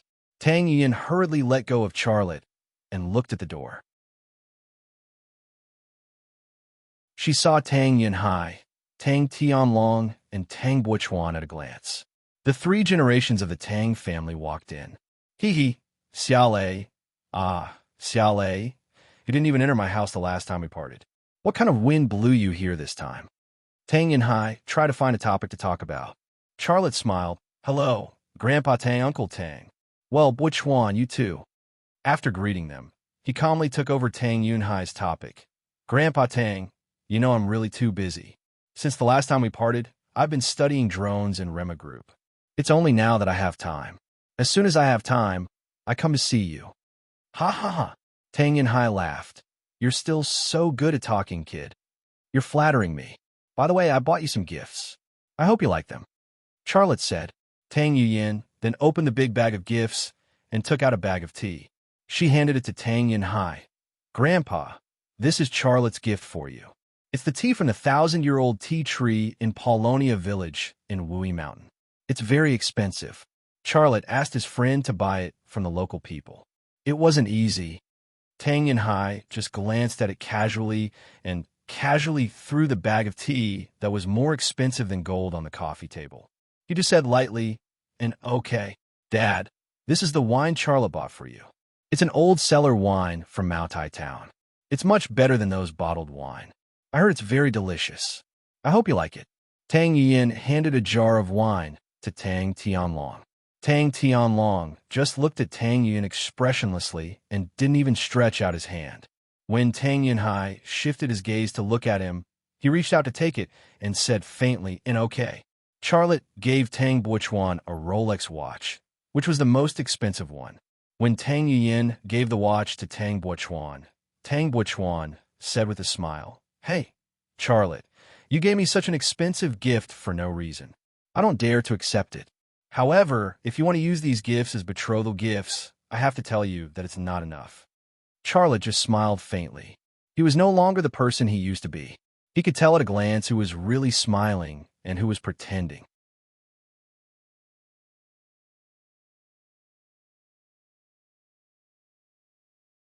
Chapter 1155. Zhang Yumei also came to the living room. Tang Yuyin handed a gift box with cosmetics to Zhang Yumei. Mom, Charlotte bought some cosmetics for you. They're all imported goods. I hope you like them. Io, Xiaolei, why are you so polite? Zhang Yumei's reaction was very enthusiastic, and her face was smiling like a flower. Charlotte said with a smile, Auntie, it's just a small gift. It's not polite at all. You're so cute. Zhang Yumei said with a smile, No wonder you can marry 4 wives with special permission. You're the only one since the founding of the People's Republic. Charlotte smiled awkwardly. Let's eat. The food will get cold if we don't eat now. I've been busy for a long time knowing you're coming, Zhang Yumei said. They came to the dining room. Tang Yinhai took a blue and white porcelain wine jar. He opened the mud seal, and the whole dining room was filled with a strong fragrance of wine. Tang Yinhai said with a smile, Charlotte, this is the real good wine. This is the wine my grandfather made himself in the Qing dynasty. He used the best millet and sorghum and our Tang sect's own secret wine recipe. There are only 2 jars of this wine left. One is reserved for Buochuan's wedding, and the other is... He glanced at Tang Yuyin, sitting next to Charlotte, and said, The other one is reserved for Yu Yan's wedding. Charlotte, can you drink this wine tonight? He had already removed the mud seal on the wine jar, but he still said such words. Obviously, he wanted Charlotte to express his opinion. Xiaolei smiled. Of course I can drink this jar of wine. Such a precious wine. I really want to try what it tastes like. Charlotte expressed his opinion, but Zhang Yumei and Tang Tianlong frowned and didn't look happy. No matter what, Tang Yuyin was still their darling, and she would soon become Xiaolei's 5th woman. It was this 5th that made them feel more and more uncomfortable. That's good. We'll have a few drinks tonight. Yumei, why are you still sitting there? Tang Yinhai said. Zhang Yumei answered and poured wine into the bowls on the table. It was a martial arts aristocratic family, and tonight was a special event. Of course, they would drink with a wine bowl, not a cup. Charlotte put his nose in front of the wine bowl and took a deep breath. Then, he gave a thumbs up. This wine smells so good. Grandfather Tang, what's its name? This wine doesn't have a name, said Tang Yinhai. If you really want to give it a name, then let's call it wedding wine. Charlotte was stunned for a moment. This wine was definitely not a wedding wine. Tang Yinhai was just hinting at the nature of this dinner. Tang Yuyin had always been a smart woman. How could she not understand the implication of Tang Yunhai's words? Tang Yunhai's 2 hints made her both excited and nervous, happy and scared. In short, in this short period of time, her heart felt as if it had been overturned with all kinds of emotions. Charlotte, what do you think of the name of this wine? Tang Yinhai looked at Charlotte and asked. Charlotte smiled and said, Well, There's no better name than this. Tang Yinhai said, since I've already said this, let's talk about it. Charlotte said, okay, I also want to talk about it. Anything is fine. Under the table, Tang Yuyin put one hand on Charlotte's thigh. Maybe because she was too nervous, her hand had been shaking. Originally, you two were a match made in heaven, but halfway through, Fan Fan appeared and ruined your marriage. It's really a pity. Tang Yunhai sighed. Charlotte just listened and didn't say anything. Tang Yunhai continued, but it's all over. I was very angry at the beginning, but now I don't feel it anymore. Didn't you marry 3 other women after you married Fan Fan? What were their names? Tang Tianlong and Zhang Yumei's eyes focused on Charlotte's face. The couple seemed to want to see how embarrassed this shameless guy would be under this question. However, what the husband and wife saw was a calm and relaxed smile. Well, one is called Liang Xiao. She is the daughter of my master, Liang Zhengchen. The other is called Long Bing. She is Yu Yan's colleague. The other is called Jiang Rui. She grew up with me. We are childhood sweethearts. The 4 of them get along very well. I think if Yu Yan goes there, she will also get along very well. Charlotte said. He didn't want to hint and went straight to the point. Oh, he is really a great lover. Zhang Yumei couldn't hold it anymore. Charlotte's words obviously stimulated her. Tang Tianlong snorted softly. Although he didn't say anything sarcastic, this snort was enough to express his attitude. He was unhappy. Tang Yinhai squinted at Tang Tianlong and Zhang Yumei. Tang Tianlong lowered his head. Zhang Yumei changed her words and said, this matter, in this era, is indeed a bit. But in ancient times, it's not a big deal. For a man like you, let alone 4, it's normal to have 17 or 18 men. Our Tang family is also a martial arts family, and we're not conservative at all. Since Yu Yin is dead set on following you, we can't stop her even if we want to, so we can only go along with her wishes. But I have to say in advance that she is my only daughter. You must treat her well and don't bully her. I only have one condition. Can you promise me? Charlotte said, Auntie, please rest assured. I will treat Yu Yin well. Tang Yin followed and said, yes, Mom, don't worry. On Mount Tavong, Snow Mountain, it was negative 20 degrees Celsius. In such a cold environment, Xiao Lei had given me all of his clothes. He faced more than 100 enemies alone and protected me. Without him, I would have been dead. Tang Tianlong stared at Tang Yuyin and said, you are really shameless. Do you really want to get married? Don't talk so much. Tang Yuyin didn't dare to look at Tang Tianlong's eyes. She lowered her head. Her hand on Charlotte's thigh trembled more obviously. Charlotte saw all this. He was also secretly glad that he accompanied Tang Yuyin here. If he didn't come, and Tang Yuyin faced these people alone, she wouldn't dare to open her mouth at all.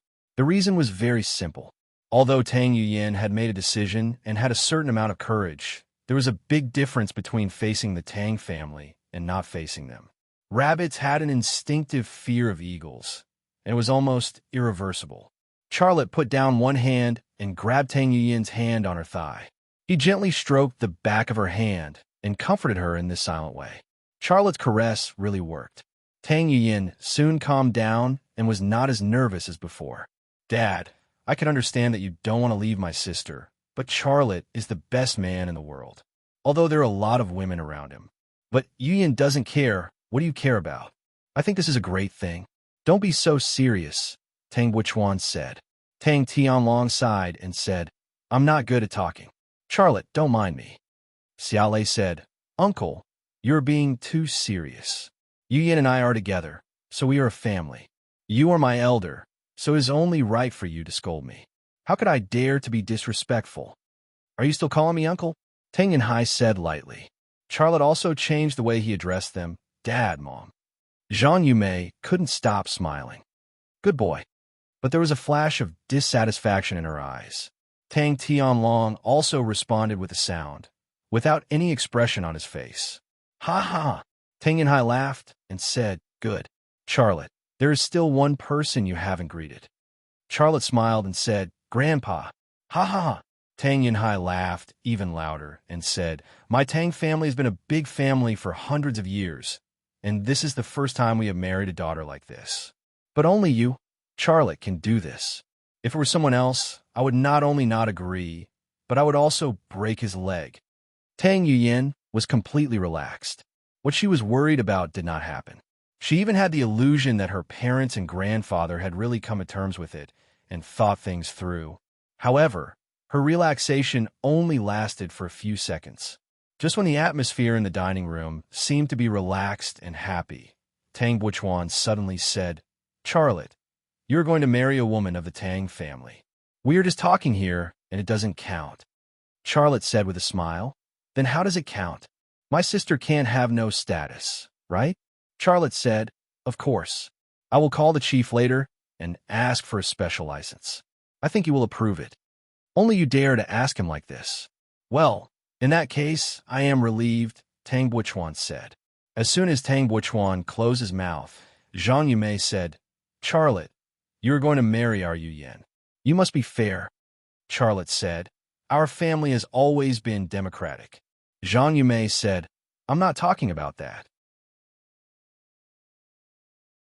I'm talking about the original shares you gave to Fan Fan, Liang Xiao, Long Bing, and Jiang Rui in Rema Group. Our Yuyan must have some, right?" Charlotte was silent for a moment before he said, "Mom, how do you know about this?" "Oh," Zhang Yumei said with a smile, "you made a will, which was notarized by the notary office. How can the notary office not have a file?" Xiaolei smiled. "So that's how it is. Do I?" Zhang Yumei looked a little impatient. Charlotte was silent for a moment again. "Yes, I will also give you Yin a will." Same. Charlotte said. There must be some protective clauses in the will he gave to Tang Yuyan.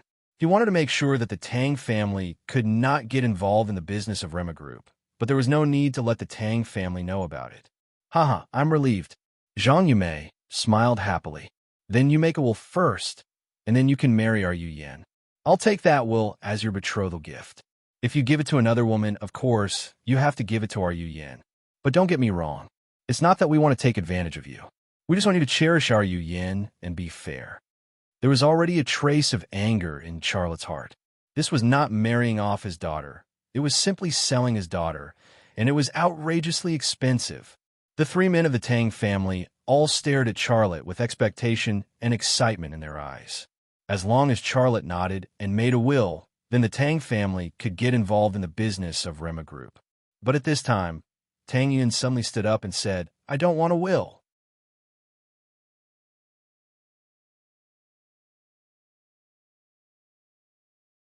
Chapter 1156. Originally, the three men of the Tang family and Zhang Yumei were happy and excited because Charlotte had promised to give Tang Yuyan a will and get the original shares of Rema Group. According to their script, all the dreams of the Tang family could be realized. However, at this critical juncture, the first person to stand out and sing a different tune was unexpectedly Tang Yuyan. Just when Tang Yuyan stood up and said, "I don't want any will," Tang Yinhai subconsciously grabbed the dragon head crutch beside him. His hand was so strong that his knuckles made a crisp sound. If he had grabbed Tang Yuyan's neck, Tang Yuyan would have been dead at this moment. There was a smile on Zhang Yumei's face, but after hearing her daughter's words, the smile on her face disappeared and was replaced by coldness. Tang Buchuan's eyes also became cold in a second. He was very angry and also very surprised. He didn't expect that the person who stood up to oppose would be his sister, Tang Yuyan. The atmosphere in the dining room suddenly changed. Tang Tianlong suddenly slapped the table and said angrily, "Yuyan, what are you doing? We haven't even drunk anything yet, and you're already drunk?" Tang Yuyan was afraid and flinched for a few seconds, but she soon calmed down. She looked straight into Tang Tianlong's eyes and said in a louder voice, "I'm not drunk. I know what I'm talking about, and I know what I want. What I want is Xiaolei, his person, not his money, and not his Lima Group." Bastard. Tang Tianlong couldn't bear it anymore. He stood up and slapped Tang Yuyan across the table. Tang Yuyan didn't step back, but she didn't reach out to stop it. She closed her eyes and waited for her father's slap to fall on her face. Before Tang Tianlong's slap landed on her face, two tears rolled down from the corners of her eyes. But just as Tang Tianlong's palm was about to land on Tang Yuyan's face, a hand grabbed Tang Tianlong's wrist. Tang Tianlong's palm was only 2 to 3 centimeters away from Tang Yuyan's cheek, but it was that 2 to 3 centimeters that he couldn't slap her any further. It was Charlotte's hand. "Charlotte, what are you doing?" Tang Tianlong said angrily. "Let go of my hand." Charlotte let go of Tang Tianlong's hand. The next second, Tang Tianlong used the same hand and the same posture to slap the same side of Tang Yuyan's cheek. Charlotte grabbed Tang Tianlong's hand again. "You." Tang Tianlong couldn't believe it. He was so angry that he couldn't speak. Tang Yunhai hit the ground with his walking stick, and his voice sounded like a bell. "Charlotte, this is the Tang family. You can't interfere in our Tang family's affairs." Charlotte lightly said, "I know this is your Tang family, but the woman you want to slap is my Charlotte's woman. No one in this world can slap my Charlotte's woman. No one in this world can slap my Charlotte's woman." What a domineering sentence. Only a man like Charlotte dared to say such words in the Tang family. If it was someone else, even if he didn't die, he would lose a layer of skin. Just this sentence, at this moment, made Tang Yuyan's heart overturn a honey jar. Her heart was full of sweet happiness and love. Although Charlotte only said such a sentence, this sentence made her more excited and satisfied than 100 kisses, 100 caresses, and even 100 penetrations. Let's talk about it. Charlotte released Tang Tianlong's hand for the second time. "If you do it again, I will take you Yin out for dinner." Out for dinner? The Tang family was very clear that this was just a polite way of saying it. Charlotte's meaning was clear. "If you do it again, I will take Tang Yuyan away from here and never come back." Tang Tianlong's hand that wanted to slap Tang Yuyan trembled, but in the end, he couldn't raise it to slap Tang Yuyan's face. He snorted coldly and sat down. Charlotte smiled. "Yuyan, why don't you sit down and talk? What are you standing for? Sit down quickly." "Okay." Tang Yuyan answered obediently and then sat down. "Ha ha ha." Tang Wuchuan smiled. "Dad, you're so old, but you're still so angry. My sister is an adult now. You can't educate her like you did when she was a child." She said no, but Charlotte insisted. "You won't treat Liang Xiao, Long Bing, Fan Fan, and Jiang Rui well, but he won't treat our Yu Yin well, right?" "Yes." A smile also appeared on Charlotte's face. "What's mine is also Yu Yan's. Why are you so clear? Isn't that fine?" Zhang Yumei also breathed a sigh of relief. She also smiled. "Charlotte, when will you marry our Yu Yin?" Charlotte said with a smile.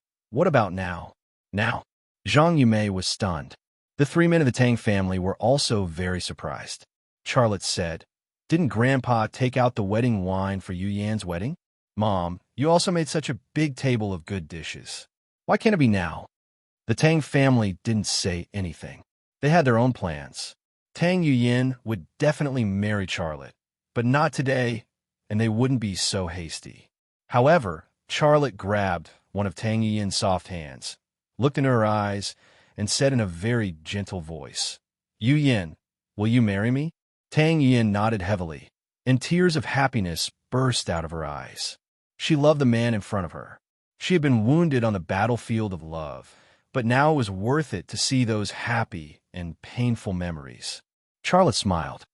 "Then today is our wedding day." Tang Yuyan nodded. "Okay." Ahem.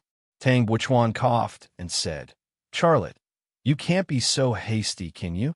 Even if you love each other, Yu Yin is a woman of our Tang family. How can she marry you so hastily?" Zhang Yumei couldn't hold it anymore. She said unhappily, "I just said it very clearly. You give our Yu Yin a will, and then we will talk about the marriage. Didn't you hear me?" Charlotte said, "Now, don't we get the certificate first and then the wedding?" "As for the wedding, we can do it any time. I can get the certificate with Yu Yin first and then have a wedding. Yu Yin, do you agree?" "I agree," Tang Yuyan said. Charlotte was so handsome that whatever he said was right. The current situation was that even if the Tang family pointed a gun at her head, she would still marry Charlotte. How could she have any different opinions? Charlotte said with a smile, "Then I'll call and ask now." After that, he really took out his mobile phone to make a call. Tang Yunhai suddenly stood up and hit the ground with his crutch. Charlotte, I don't think you came to our Tang family today to propose marriage, but to make trouble, right? Charlotte didn't seem to hear Tang Yunhai's voice. He continued to wait for the phone to be connected. But Tang Yin stood up and said, Grandpa, Charlotte didn't mean that. Tang Yunhai said angrily, Shut up. Don't call me Grandpa. I don't have a granddaughter like you. Tang Yin suddenly froze. Tang Yunhai's words were like a knife stabbing in her heart, causing her to bleed profusely. At this time, the phone was connected. Charlotte turned on the speakerphone. Sir, I'm sorry to call you so late. It's not late. It's just dark. His voice sounded. You can call me at any time. It doesn't matter. Tell me what's the matter. This call is to send information to the Sir. Charlotte said, Lockheed Martin Corporation launched a Dragon Slayer program, which is the latest fighter program of the United States. Once it succeeds, the little air superiority we have now will be gone. Is it true? Is your source reliable? Yes, it's from my wife, Tang Yuyin. Tang Yuyin is also your wife. That's right. So please give me another special approval like that. You little brat, I understand. You get the information yourself, and then give your woman more points, and then ask me for a special approval, right? Nothing can be hidden from the Sir, Charlotte said with a smile. You're making it difficult for me. I'll give you a strategic bomber within the year. With it, B2 can't be arrogant at all. Charlotte said. I'll have someone send it to you now, he said. Thank you, sir. You little brat, congratulations, you're married again. Have more children, your children, the more the better. He suddenly changed the topic. Is Tang Yuyin by your side? Yes, sir. Why are you looking for her? Give her the phone, I want to talk to her. Charlotte handed the phone to Tang Yuyin. Tang Yuyin stood at attention and saluted. Hello, sir. You're welcome. His voice was heard. Tang Yuyin, I'll give you a mission. Please instruct me, sir. Have more children. Tang Yuyin was speechless. Charlotte said with a smile, Don't worry, sir. I promise to complete the mission. That's it then. I'll wait to see your bomber. He hung up the phone. Tang Yuyin blushed because of the mission. She was happy and blissful, but her grandfather, parents, and brother all had gloomy faces. They couldn't be happy no matter what. Charlotte was obviously forcing a marriage. How could they object to a marriage that was specially approved by that person? They didn't have much initiative to begin with, and now they were in a completely passive situation. Now, the benefits that the Tang family wanted, Charlotte could give them if he wanted to. If he didn't want to, then he wouldn't give them. They couldn't do anything to Charlotte. There was an invisible dividing line in the dining room. Half of it was happiness, while the other half was anger and unwillingness. Charlotte ignored the Tang family's feelings. He held Tang Yin's hand and said, I'm afraid the chief has already signed it. Although we haven't gotten the marriage certificate yet, we're already husband and wife. Hubby, Tang Yin called out in a low voice, her face full of shyness and happiness. If they weren't here, in front of her family, she would probably throw herself into Charlotte's arms and give her best to him at this moment. Tang Yunhai suddenly laughed loudly. Charlotte, you're so capable. Although you've behaved atrociously in our Tang family, you've done a good job. Well, since things have become like this, it's useless for us to say anything. As a grandfather, what else can I do except bless you? Thank you, Grandpa, Charlotte said. Tang Yuyin also said in a low voice, Thank you, Grandpa. A trace of hatred flashed through Tang Yunhai's eyes, but he still kept a cheerful smile on his face. He said, Charlotte, Yuyin is a woman of our Tang family. You should toast to her parents and her brother. That's what I should do. Charlotte picked up the wine bowl on the table. Dad, Mom, brother, and Grandpa, I'd like to toast to you. Tang Tianlong, Zhang Yumei, and Tang Bochuan didn't say anything. Tang Yunhai said with a smile, Drink it. After drinking it, we're a family. Charlotte raised his head and gulped down the bowl of wine. Tang Yuyin reached out her hand to wipe the corners of Charlotte's mouth and said gently, Why are you in such a hurry to drink? Drink slowly. Don't drink if you can't. Just as she finished speaking, Xiaolei suddenly lost his balance and fell to the ground with a loud bang.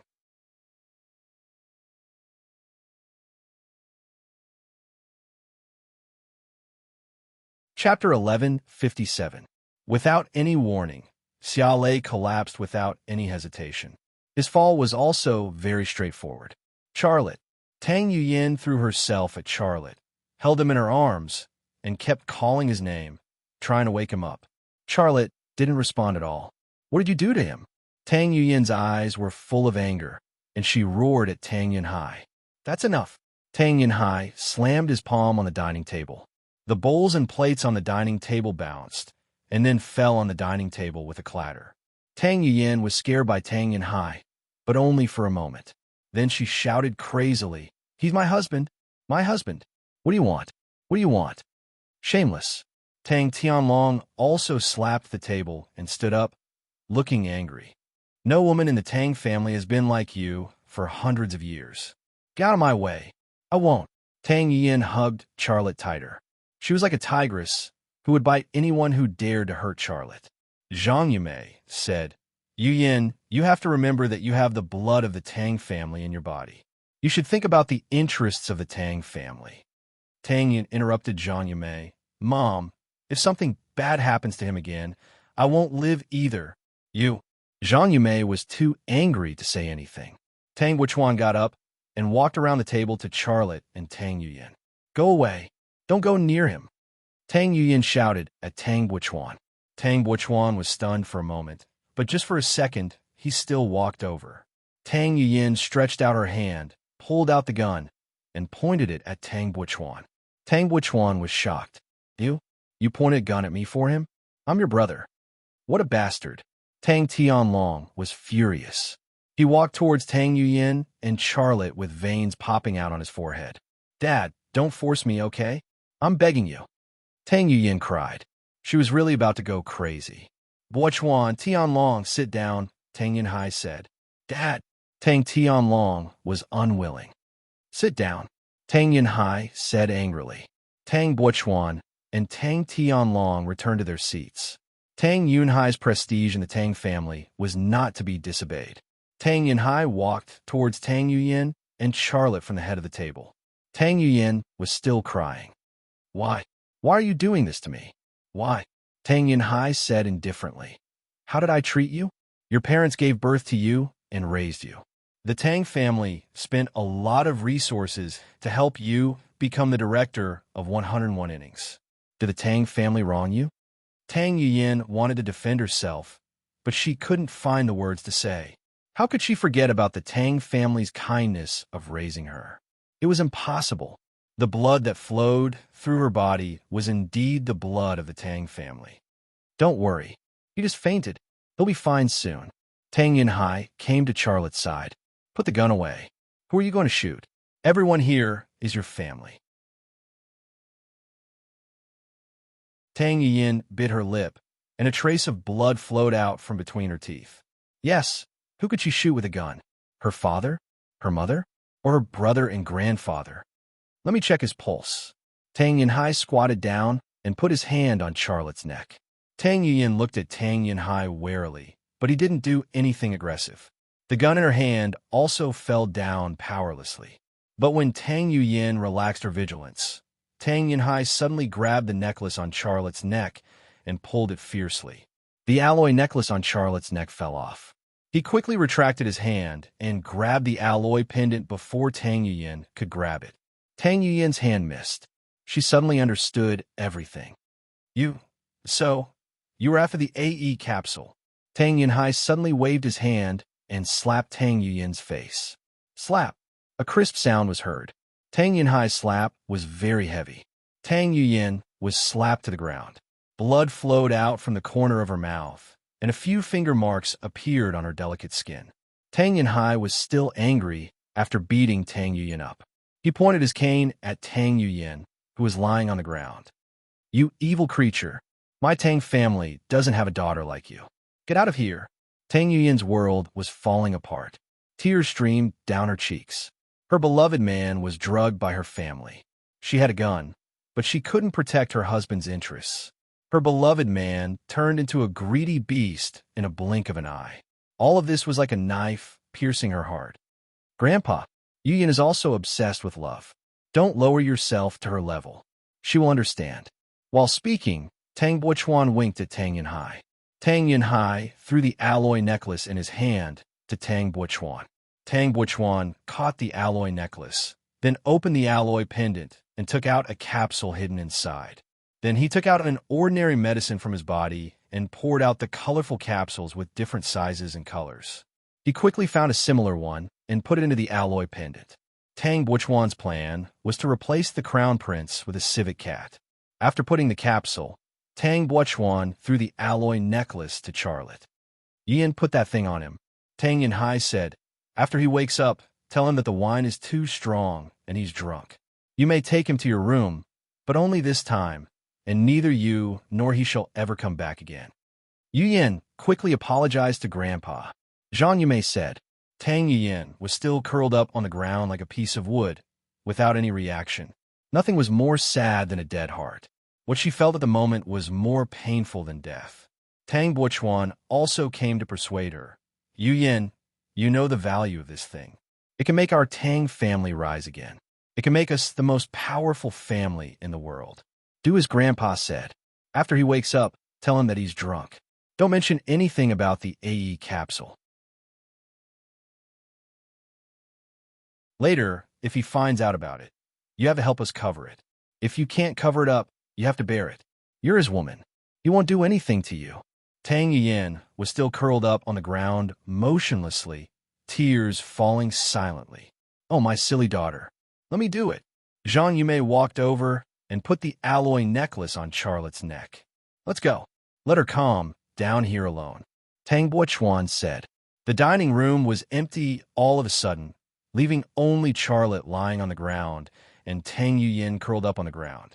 A few minutes later, Tang Yuyin got up from the ground, put away her pistol, then picked up Charlotte and walked to her room. Her footsteps were very slow. She seemed to have lost her soul. After entering the room, Tang Yuyin put Charlotte on her bed. Then, she hugged Charlotte and cried loudly.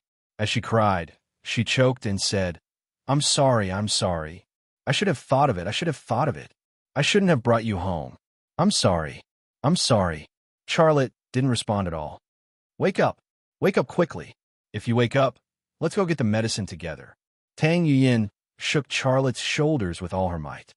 Sob. After shaking a few times, there was no response.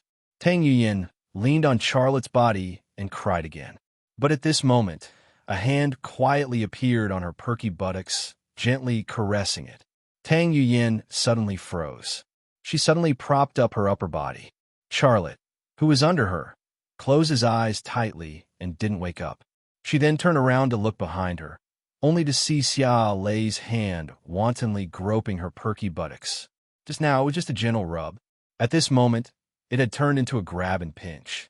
Hubby you, Tang Yuyin said in surprise. Are you okay? Charlotte opened his eyes, and a smile appeared on the corner of his mouth. On Tavong Snow Mountain, my body can withstand the low temperature of -20 degrees Celsius. My immunity is very good. Have you forgotten? Tang Yuyin suddenly understood. She couldn't help but think of the scene of Charlotte cutting his wrist and using his blood to detoxify the poison in her body. His blood could even detoxify the fatal poison. What could a little drug for the Tang family do? Charlotte's hand was still moving, but it was very gentle. Tang Yuyin bit her lip. Why did you pretend to be unconscious? My grandpa took away your AE capsule. You could have stopped him. Why didn't you?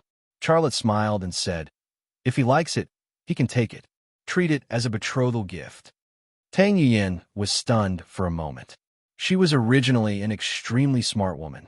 What did Charlotte's reaction mean? It meant that he knew what was going to happen from the beginning to the end, and everything was under his control. Tang Yuyin suddenly understood. She tentatively said, my grandpa didn't take away the AE capsule, did he? Charlotte smiled. You'll know when the time comes. No, I won't know now. Tell me quickly.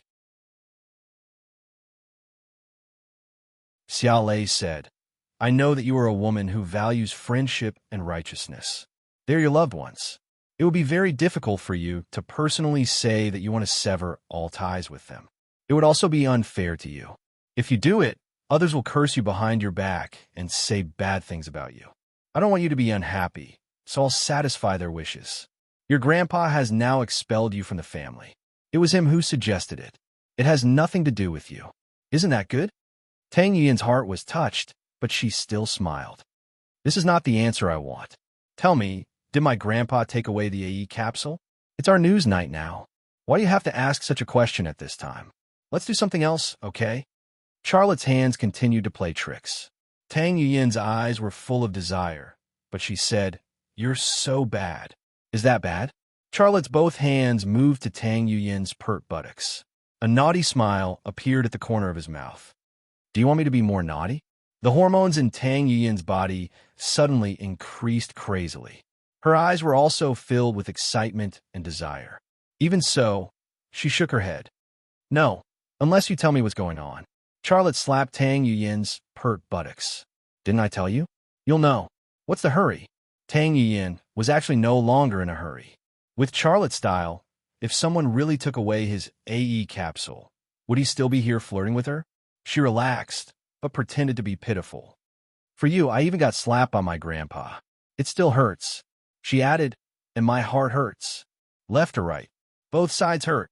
Now I'll massage both sides for you. Charlotte decisively started. Tang Yin could no longer pretend.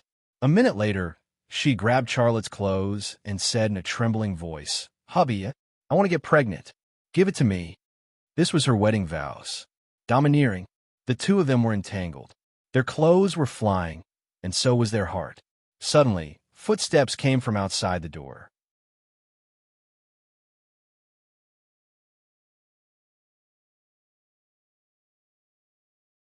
Chapter 1158. Although there were no red lanterns, red candles, or even wedding dresses and rings, this did not hinder Tang Yin's happiness. However, at such a critical moment, someone was eavesdropping outside the door. That would spoil the fun. The footsteps outside the door made the two people who were entangled suddenly stop. Just like what happened that night on Tavong Snow Mountain, little by little, damn it, little by little. After it stopped, Tang Yin looked at the door nervously. She could not see the person outside the door, but as a woman who had practiced martial arts since she was a child and was the top secret agent at 101 innings, she was very sure that someone was outside the door. Who was it? Perhaps it was Zhang Yumei, Tang Buochuan, or even Tang Yinhai or Tang Tianlong. She was not sure about this. Xiao Lei also turned around. He immediately saw Zhang Yumei, who was tiptoeing towards the door. Zhang Yumei came to the door and put her head close to the door. Her intention was obvious. She wanted to eavesdrop on the movement in the room. 2 seconds later, she suddenly reached out and grabbed the door handle. Charlotte hurriedly climbed down from Tang Yin's body, pulled the quilt up, and covered him in Tang Yin. The door opened, and Zhang Yumei appeared at the door. Tang Yin could not help but admire Charlotte's godly reaction. If she was a second late, her mother would have seen what she and Charlotte were doing. If it was under normal circumstances, it would not be a big deal. Other than a little embarrassment, there would not be any other trouble. After all, she was already Charlotte's wife. However, the situation tonight was different because Charlotte should still be in a coma. However, even with Xia Lei's godlike reflexes, he still left a fatal flaw. That was a white lace that he had plucked from his body, and it fell on the ground beside the bed. There was also his own. The two key pieces of fabric were entangled together, just like the position he and Tang Yin were in earlier. Zhang Yumei saw the situation on the bed, the situation outside the bed, and the moment the door opened, she reacted quickly. "You guys, he's not awake." Tang Yin braced herself and said, "He's still unconscious." "He's still unconscious? But you?" Zhang Yumei pointed at the two crucial pieces of cloth on the ground. Tang Yin sighed. Thinking of the grievances and pain she had suffered, she couldn't help but cry. Her voice trembled. "Mom, do you think he'll forgive me after what you did?" "He will definitely forgive you. You're husband and wife. He won't be so heartless. Besides, as long as you hide it well, he won't find out." Zhang Yumei walked to the bedside. She didn't seem to believe Tang Yin's words. She wanted to see Charlotte's condition with her own eyes. "No, He won't forgive me. Tang Yuyin choked with sobs. You guys stole his AE capsule. He definitely won't forgive me. I did it because I want a child, so she didn't let Charlotte go even though he was unconscious. Zhang Yumei was also a woman who had 2 children. Of course, she knew what Tang Yuyin was talking about. She looked a little embarrassed, but she still insisted on walking to the bedside. She gently lifted the quilt a little and saw Charlotte's face. Charlotte's eyes were closed tightly, and his face was red. Zhang Yumei said, "Why are you covering him? You have to keep the air circulating. If anything happens to him in our Tang family, it will kill our whole family." Tang Yuyin became emotional. Since you know the risks of doing this and the unbearable consequences, why did you still do it? There's no such thing as a free lunch in this world. Everything has a price. Compared to what we can get from Charlotte, we are willing to take any risk. Tang Yuyin suddenly closed her mouth. However, it wasn't that she was speechless because of her mother's stubbornness. She felt that there was one more hand under the quilt and then one more finger. She was worried that if she continued to speak, her voice would be very abnormal. One day you will understand that everything we do is for the Tang family, for the future generations of the Tang family. It won't be long before the Tang family becomes the most powerful family in the world. You will see it. At that time, you will know that all the risks we're taking now are worth it.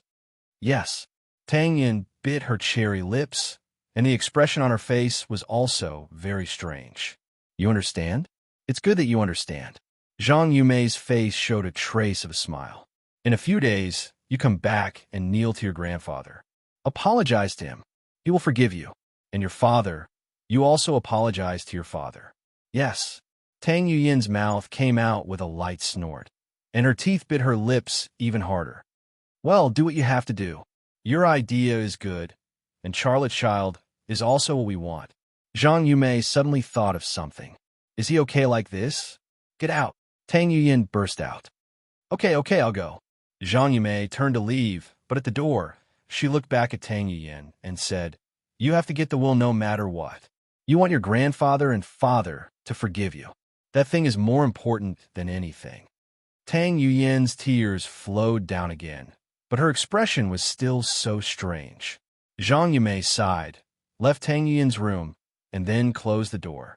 As soon as the door was closed, before Zhang Yumei's footsteps were far away, Tang Yuyin couldn't help but lift the quilt and slap Charlotte's butt. She cried and said, My family bullied me, and you also bullied me. My mother was here just now. You, Charlotte held her in his arms. You are so beautiful. I can't help it. Did I bully you? Do you want me to bully you again? Tang Yuyin bit her lips and nodded. Then she closed her eyes and waited for the happiest moment to come. Charlotte moved closer. Every minute of the wedding night was precious. At the same time, in Tang Yunhai's study, the 3 generations of men of the Tang family were staring at a small thing. Their eyes were full of excitement and excitement. That small thing was the AE capsule that was stolen from the pendant of Charlotte's alloy necklace. What could a small AE capsule bring? The hearts of the 3 generations of men of the Tang family were filled with endless fantasies. In their fantasies, the Tang family was already one of the top families in the world. A version of the Tang family's Rema group? No, that was only the initial goal. They even wanted to conquer the whole world. Human desire was really a very strange thing. Once it was inflated, it would lose its reason. The thing that the Americans dream of has actually been obtained by us. This is the Tang family's luck. Tang Tianlong sighed and said, It must be the spirits of our ancestors who have shown up and blessed us. Tang Yunhai said, Don't be happy too early. No one can match Charlotte's achievements now. If he finds out, we will face his anger. It takes considerable wisdom to solve the problem. Tang Tianlong said, If that evil creature is willing to help us, the problem is not complicated. But at this time, Zhang Yumei appeared at the door of the study. She said, It's okay. I just went to her room and talked to her. What did she say? Tang Tianlong asked anxiously. In Zhang Yumei's mind, Tang Yin bit her lip and said, yes. A smile appeared at the corner of her mouth. She agreed. In addition, she and Charlotte are in the same room. Is Charlotte awake? Tang Buchuan was surprised. No, Zhang Yumei said. No, Yi Yin can still be with him. Tang Buchuan couldn't say it. After all, standing in front of him were his mother, his father, and his grandfather. Zhang Yumei said, "Why can't you say it? You're not young anymore. When will your father and I have grandchildren?"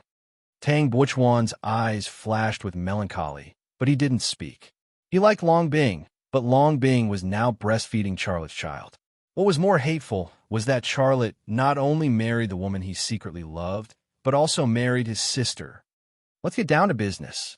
Tang Yinhai said, Dad, what Yin is doing is also a serious matter. Zhang Yumei said, she told me that Charlotte may not forgive her, which means he won't touch her in the future. But she wants Charlotte's child. We all know how smart Charlotte's children are. They all have Charlotte's evolutionary genes. So, even if Charlotte is still in a coma, she still wants to, well, sleep with him. Tang Yinhai laughed and said, she's still a woman of our Tang family. Our blood flows in her veins, and she finally chose us. So it seems that our risk is not too big. Women are Charlotte's only weakness. Zhang Yumei said, she already knows her mistake. Don't make things difficult for her anymore. Forgive her. Tang Yinhai said, let her face the family law after this matter is over. She has no respect for her elders and disregards the family rules. These mistakes can't be forgiven easily. Zhang Yumei sighed lightly and didn't say anything more. 2 hours later, a biological scientist came to the Tang family's house. He was a biological scientist of the Tang family's pharmaceutical company and had strong professional abilities. Tang Buchuan arranged a special plane for him to fly to the capital and then came here. Tang Buchuan was very anxious. Dr. Kong, take a look at this pill and tell me what it is. The biological scientist called Dr. Kong then began to work. He carefully opened the capsule and then put it on a precision analysis instrument he brought. The Tang family's people were very anxious as the instrument operated. Is this useful? Zhang Yumei quickly lost her composure, and her voice broke the silence in the study. Tang Buchuan said, of course it's useless. If it was useful, the AE Research Center in the United States would have made a copy long ago. Then why did you ask Dr. Kong to analyze it? Tang Tianlong also felt strange. Tang Buchuan said, I only want Dr. Kang's evaluation. What evaluation? Tang Tianlong asked. Tang Buchuan said, Dr. Kong will evaluate whether we have the ability to study this medicine and whether it is possible to replicate it. If not, his eyes moved to the capsule on the analysis instrument, and his eyes flashed with fanaticism. I will eat it and become a person like Charlotte. Tang Tianlong and Zhang Yumei couldn't help but look at each other. Ha ha ha. Tang Yinhai laughed. Buchuan, I knew you would do this. But I want to tell you that in this case, it will be impossible for Charlotte to get his medicine back. If we can't replicate it, you will eat it. You will always evolve like Charlotte, and you will lead the Tang family to glory. Thank you, Grandpa. Tang Buchuan was very excited. He was already imagining the taste of the AE capsule. Just then, Dr. Kong said, well, that you're tuning into the Warrior Lore YouTube channel. Don't forget to subscribe and join us on this journey to catch the most captivating stories.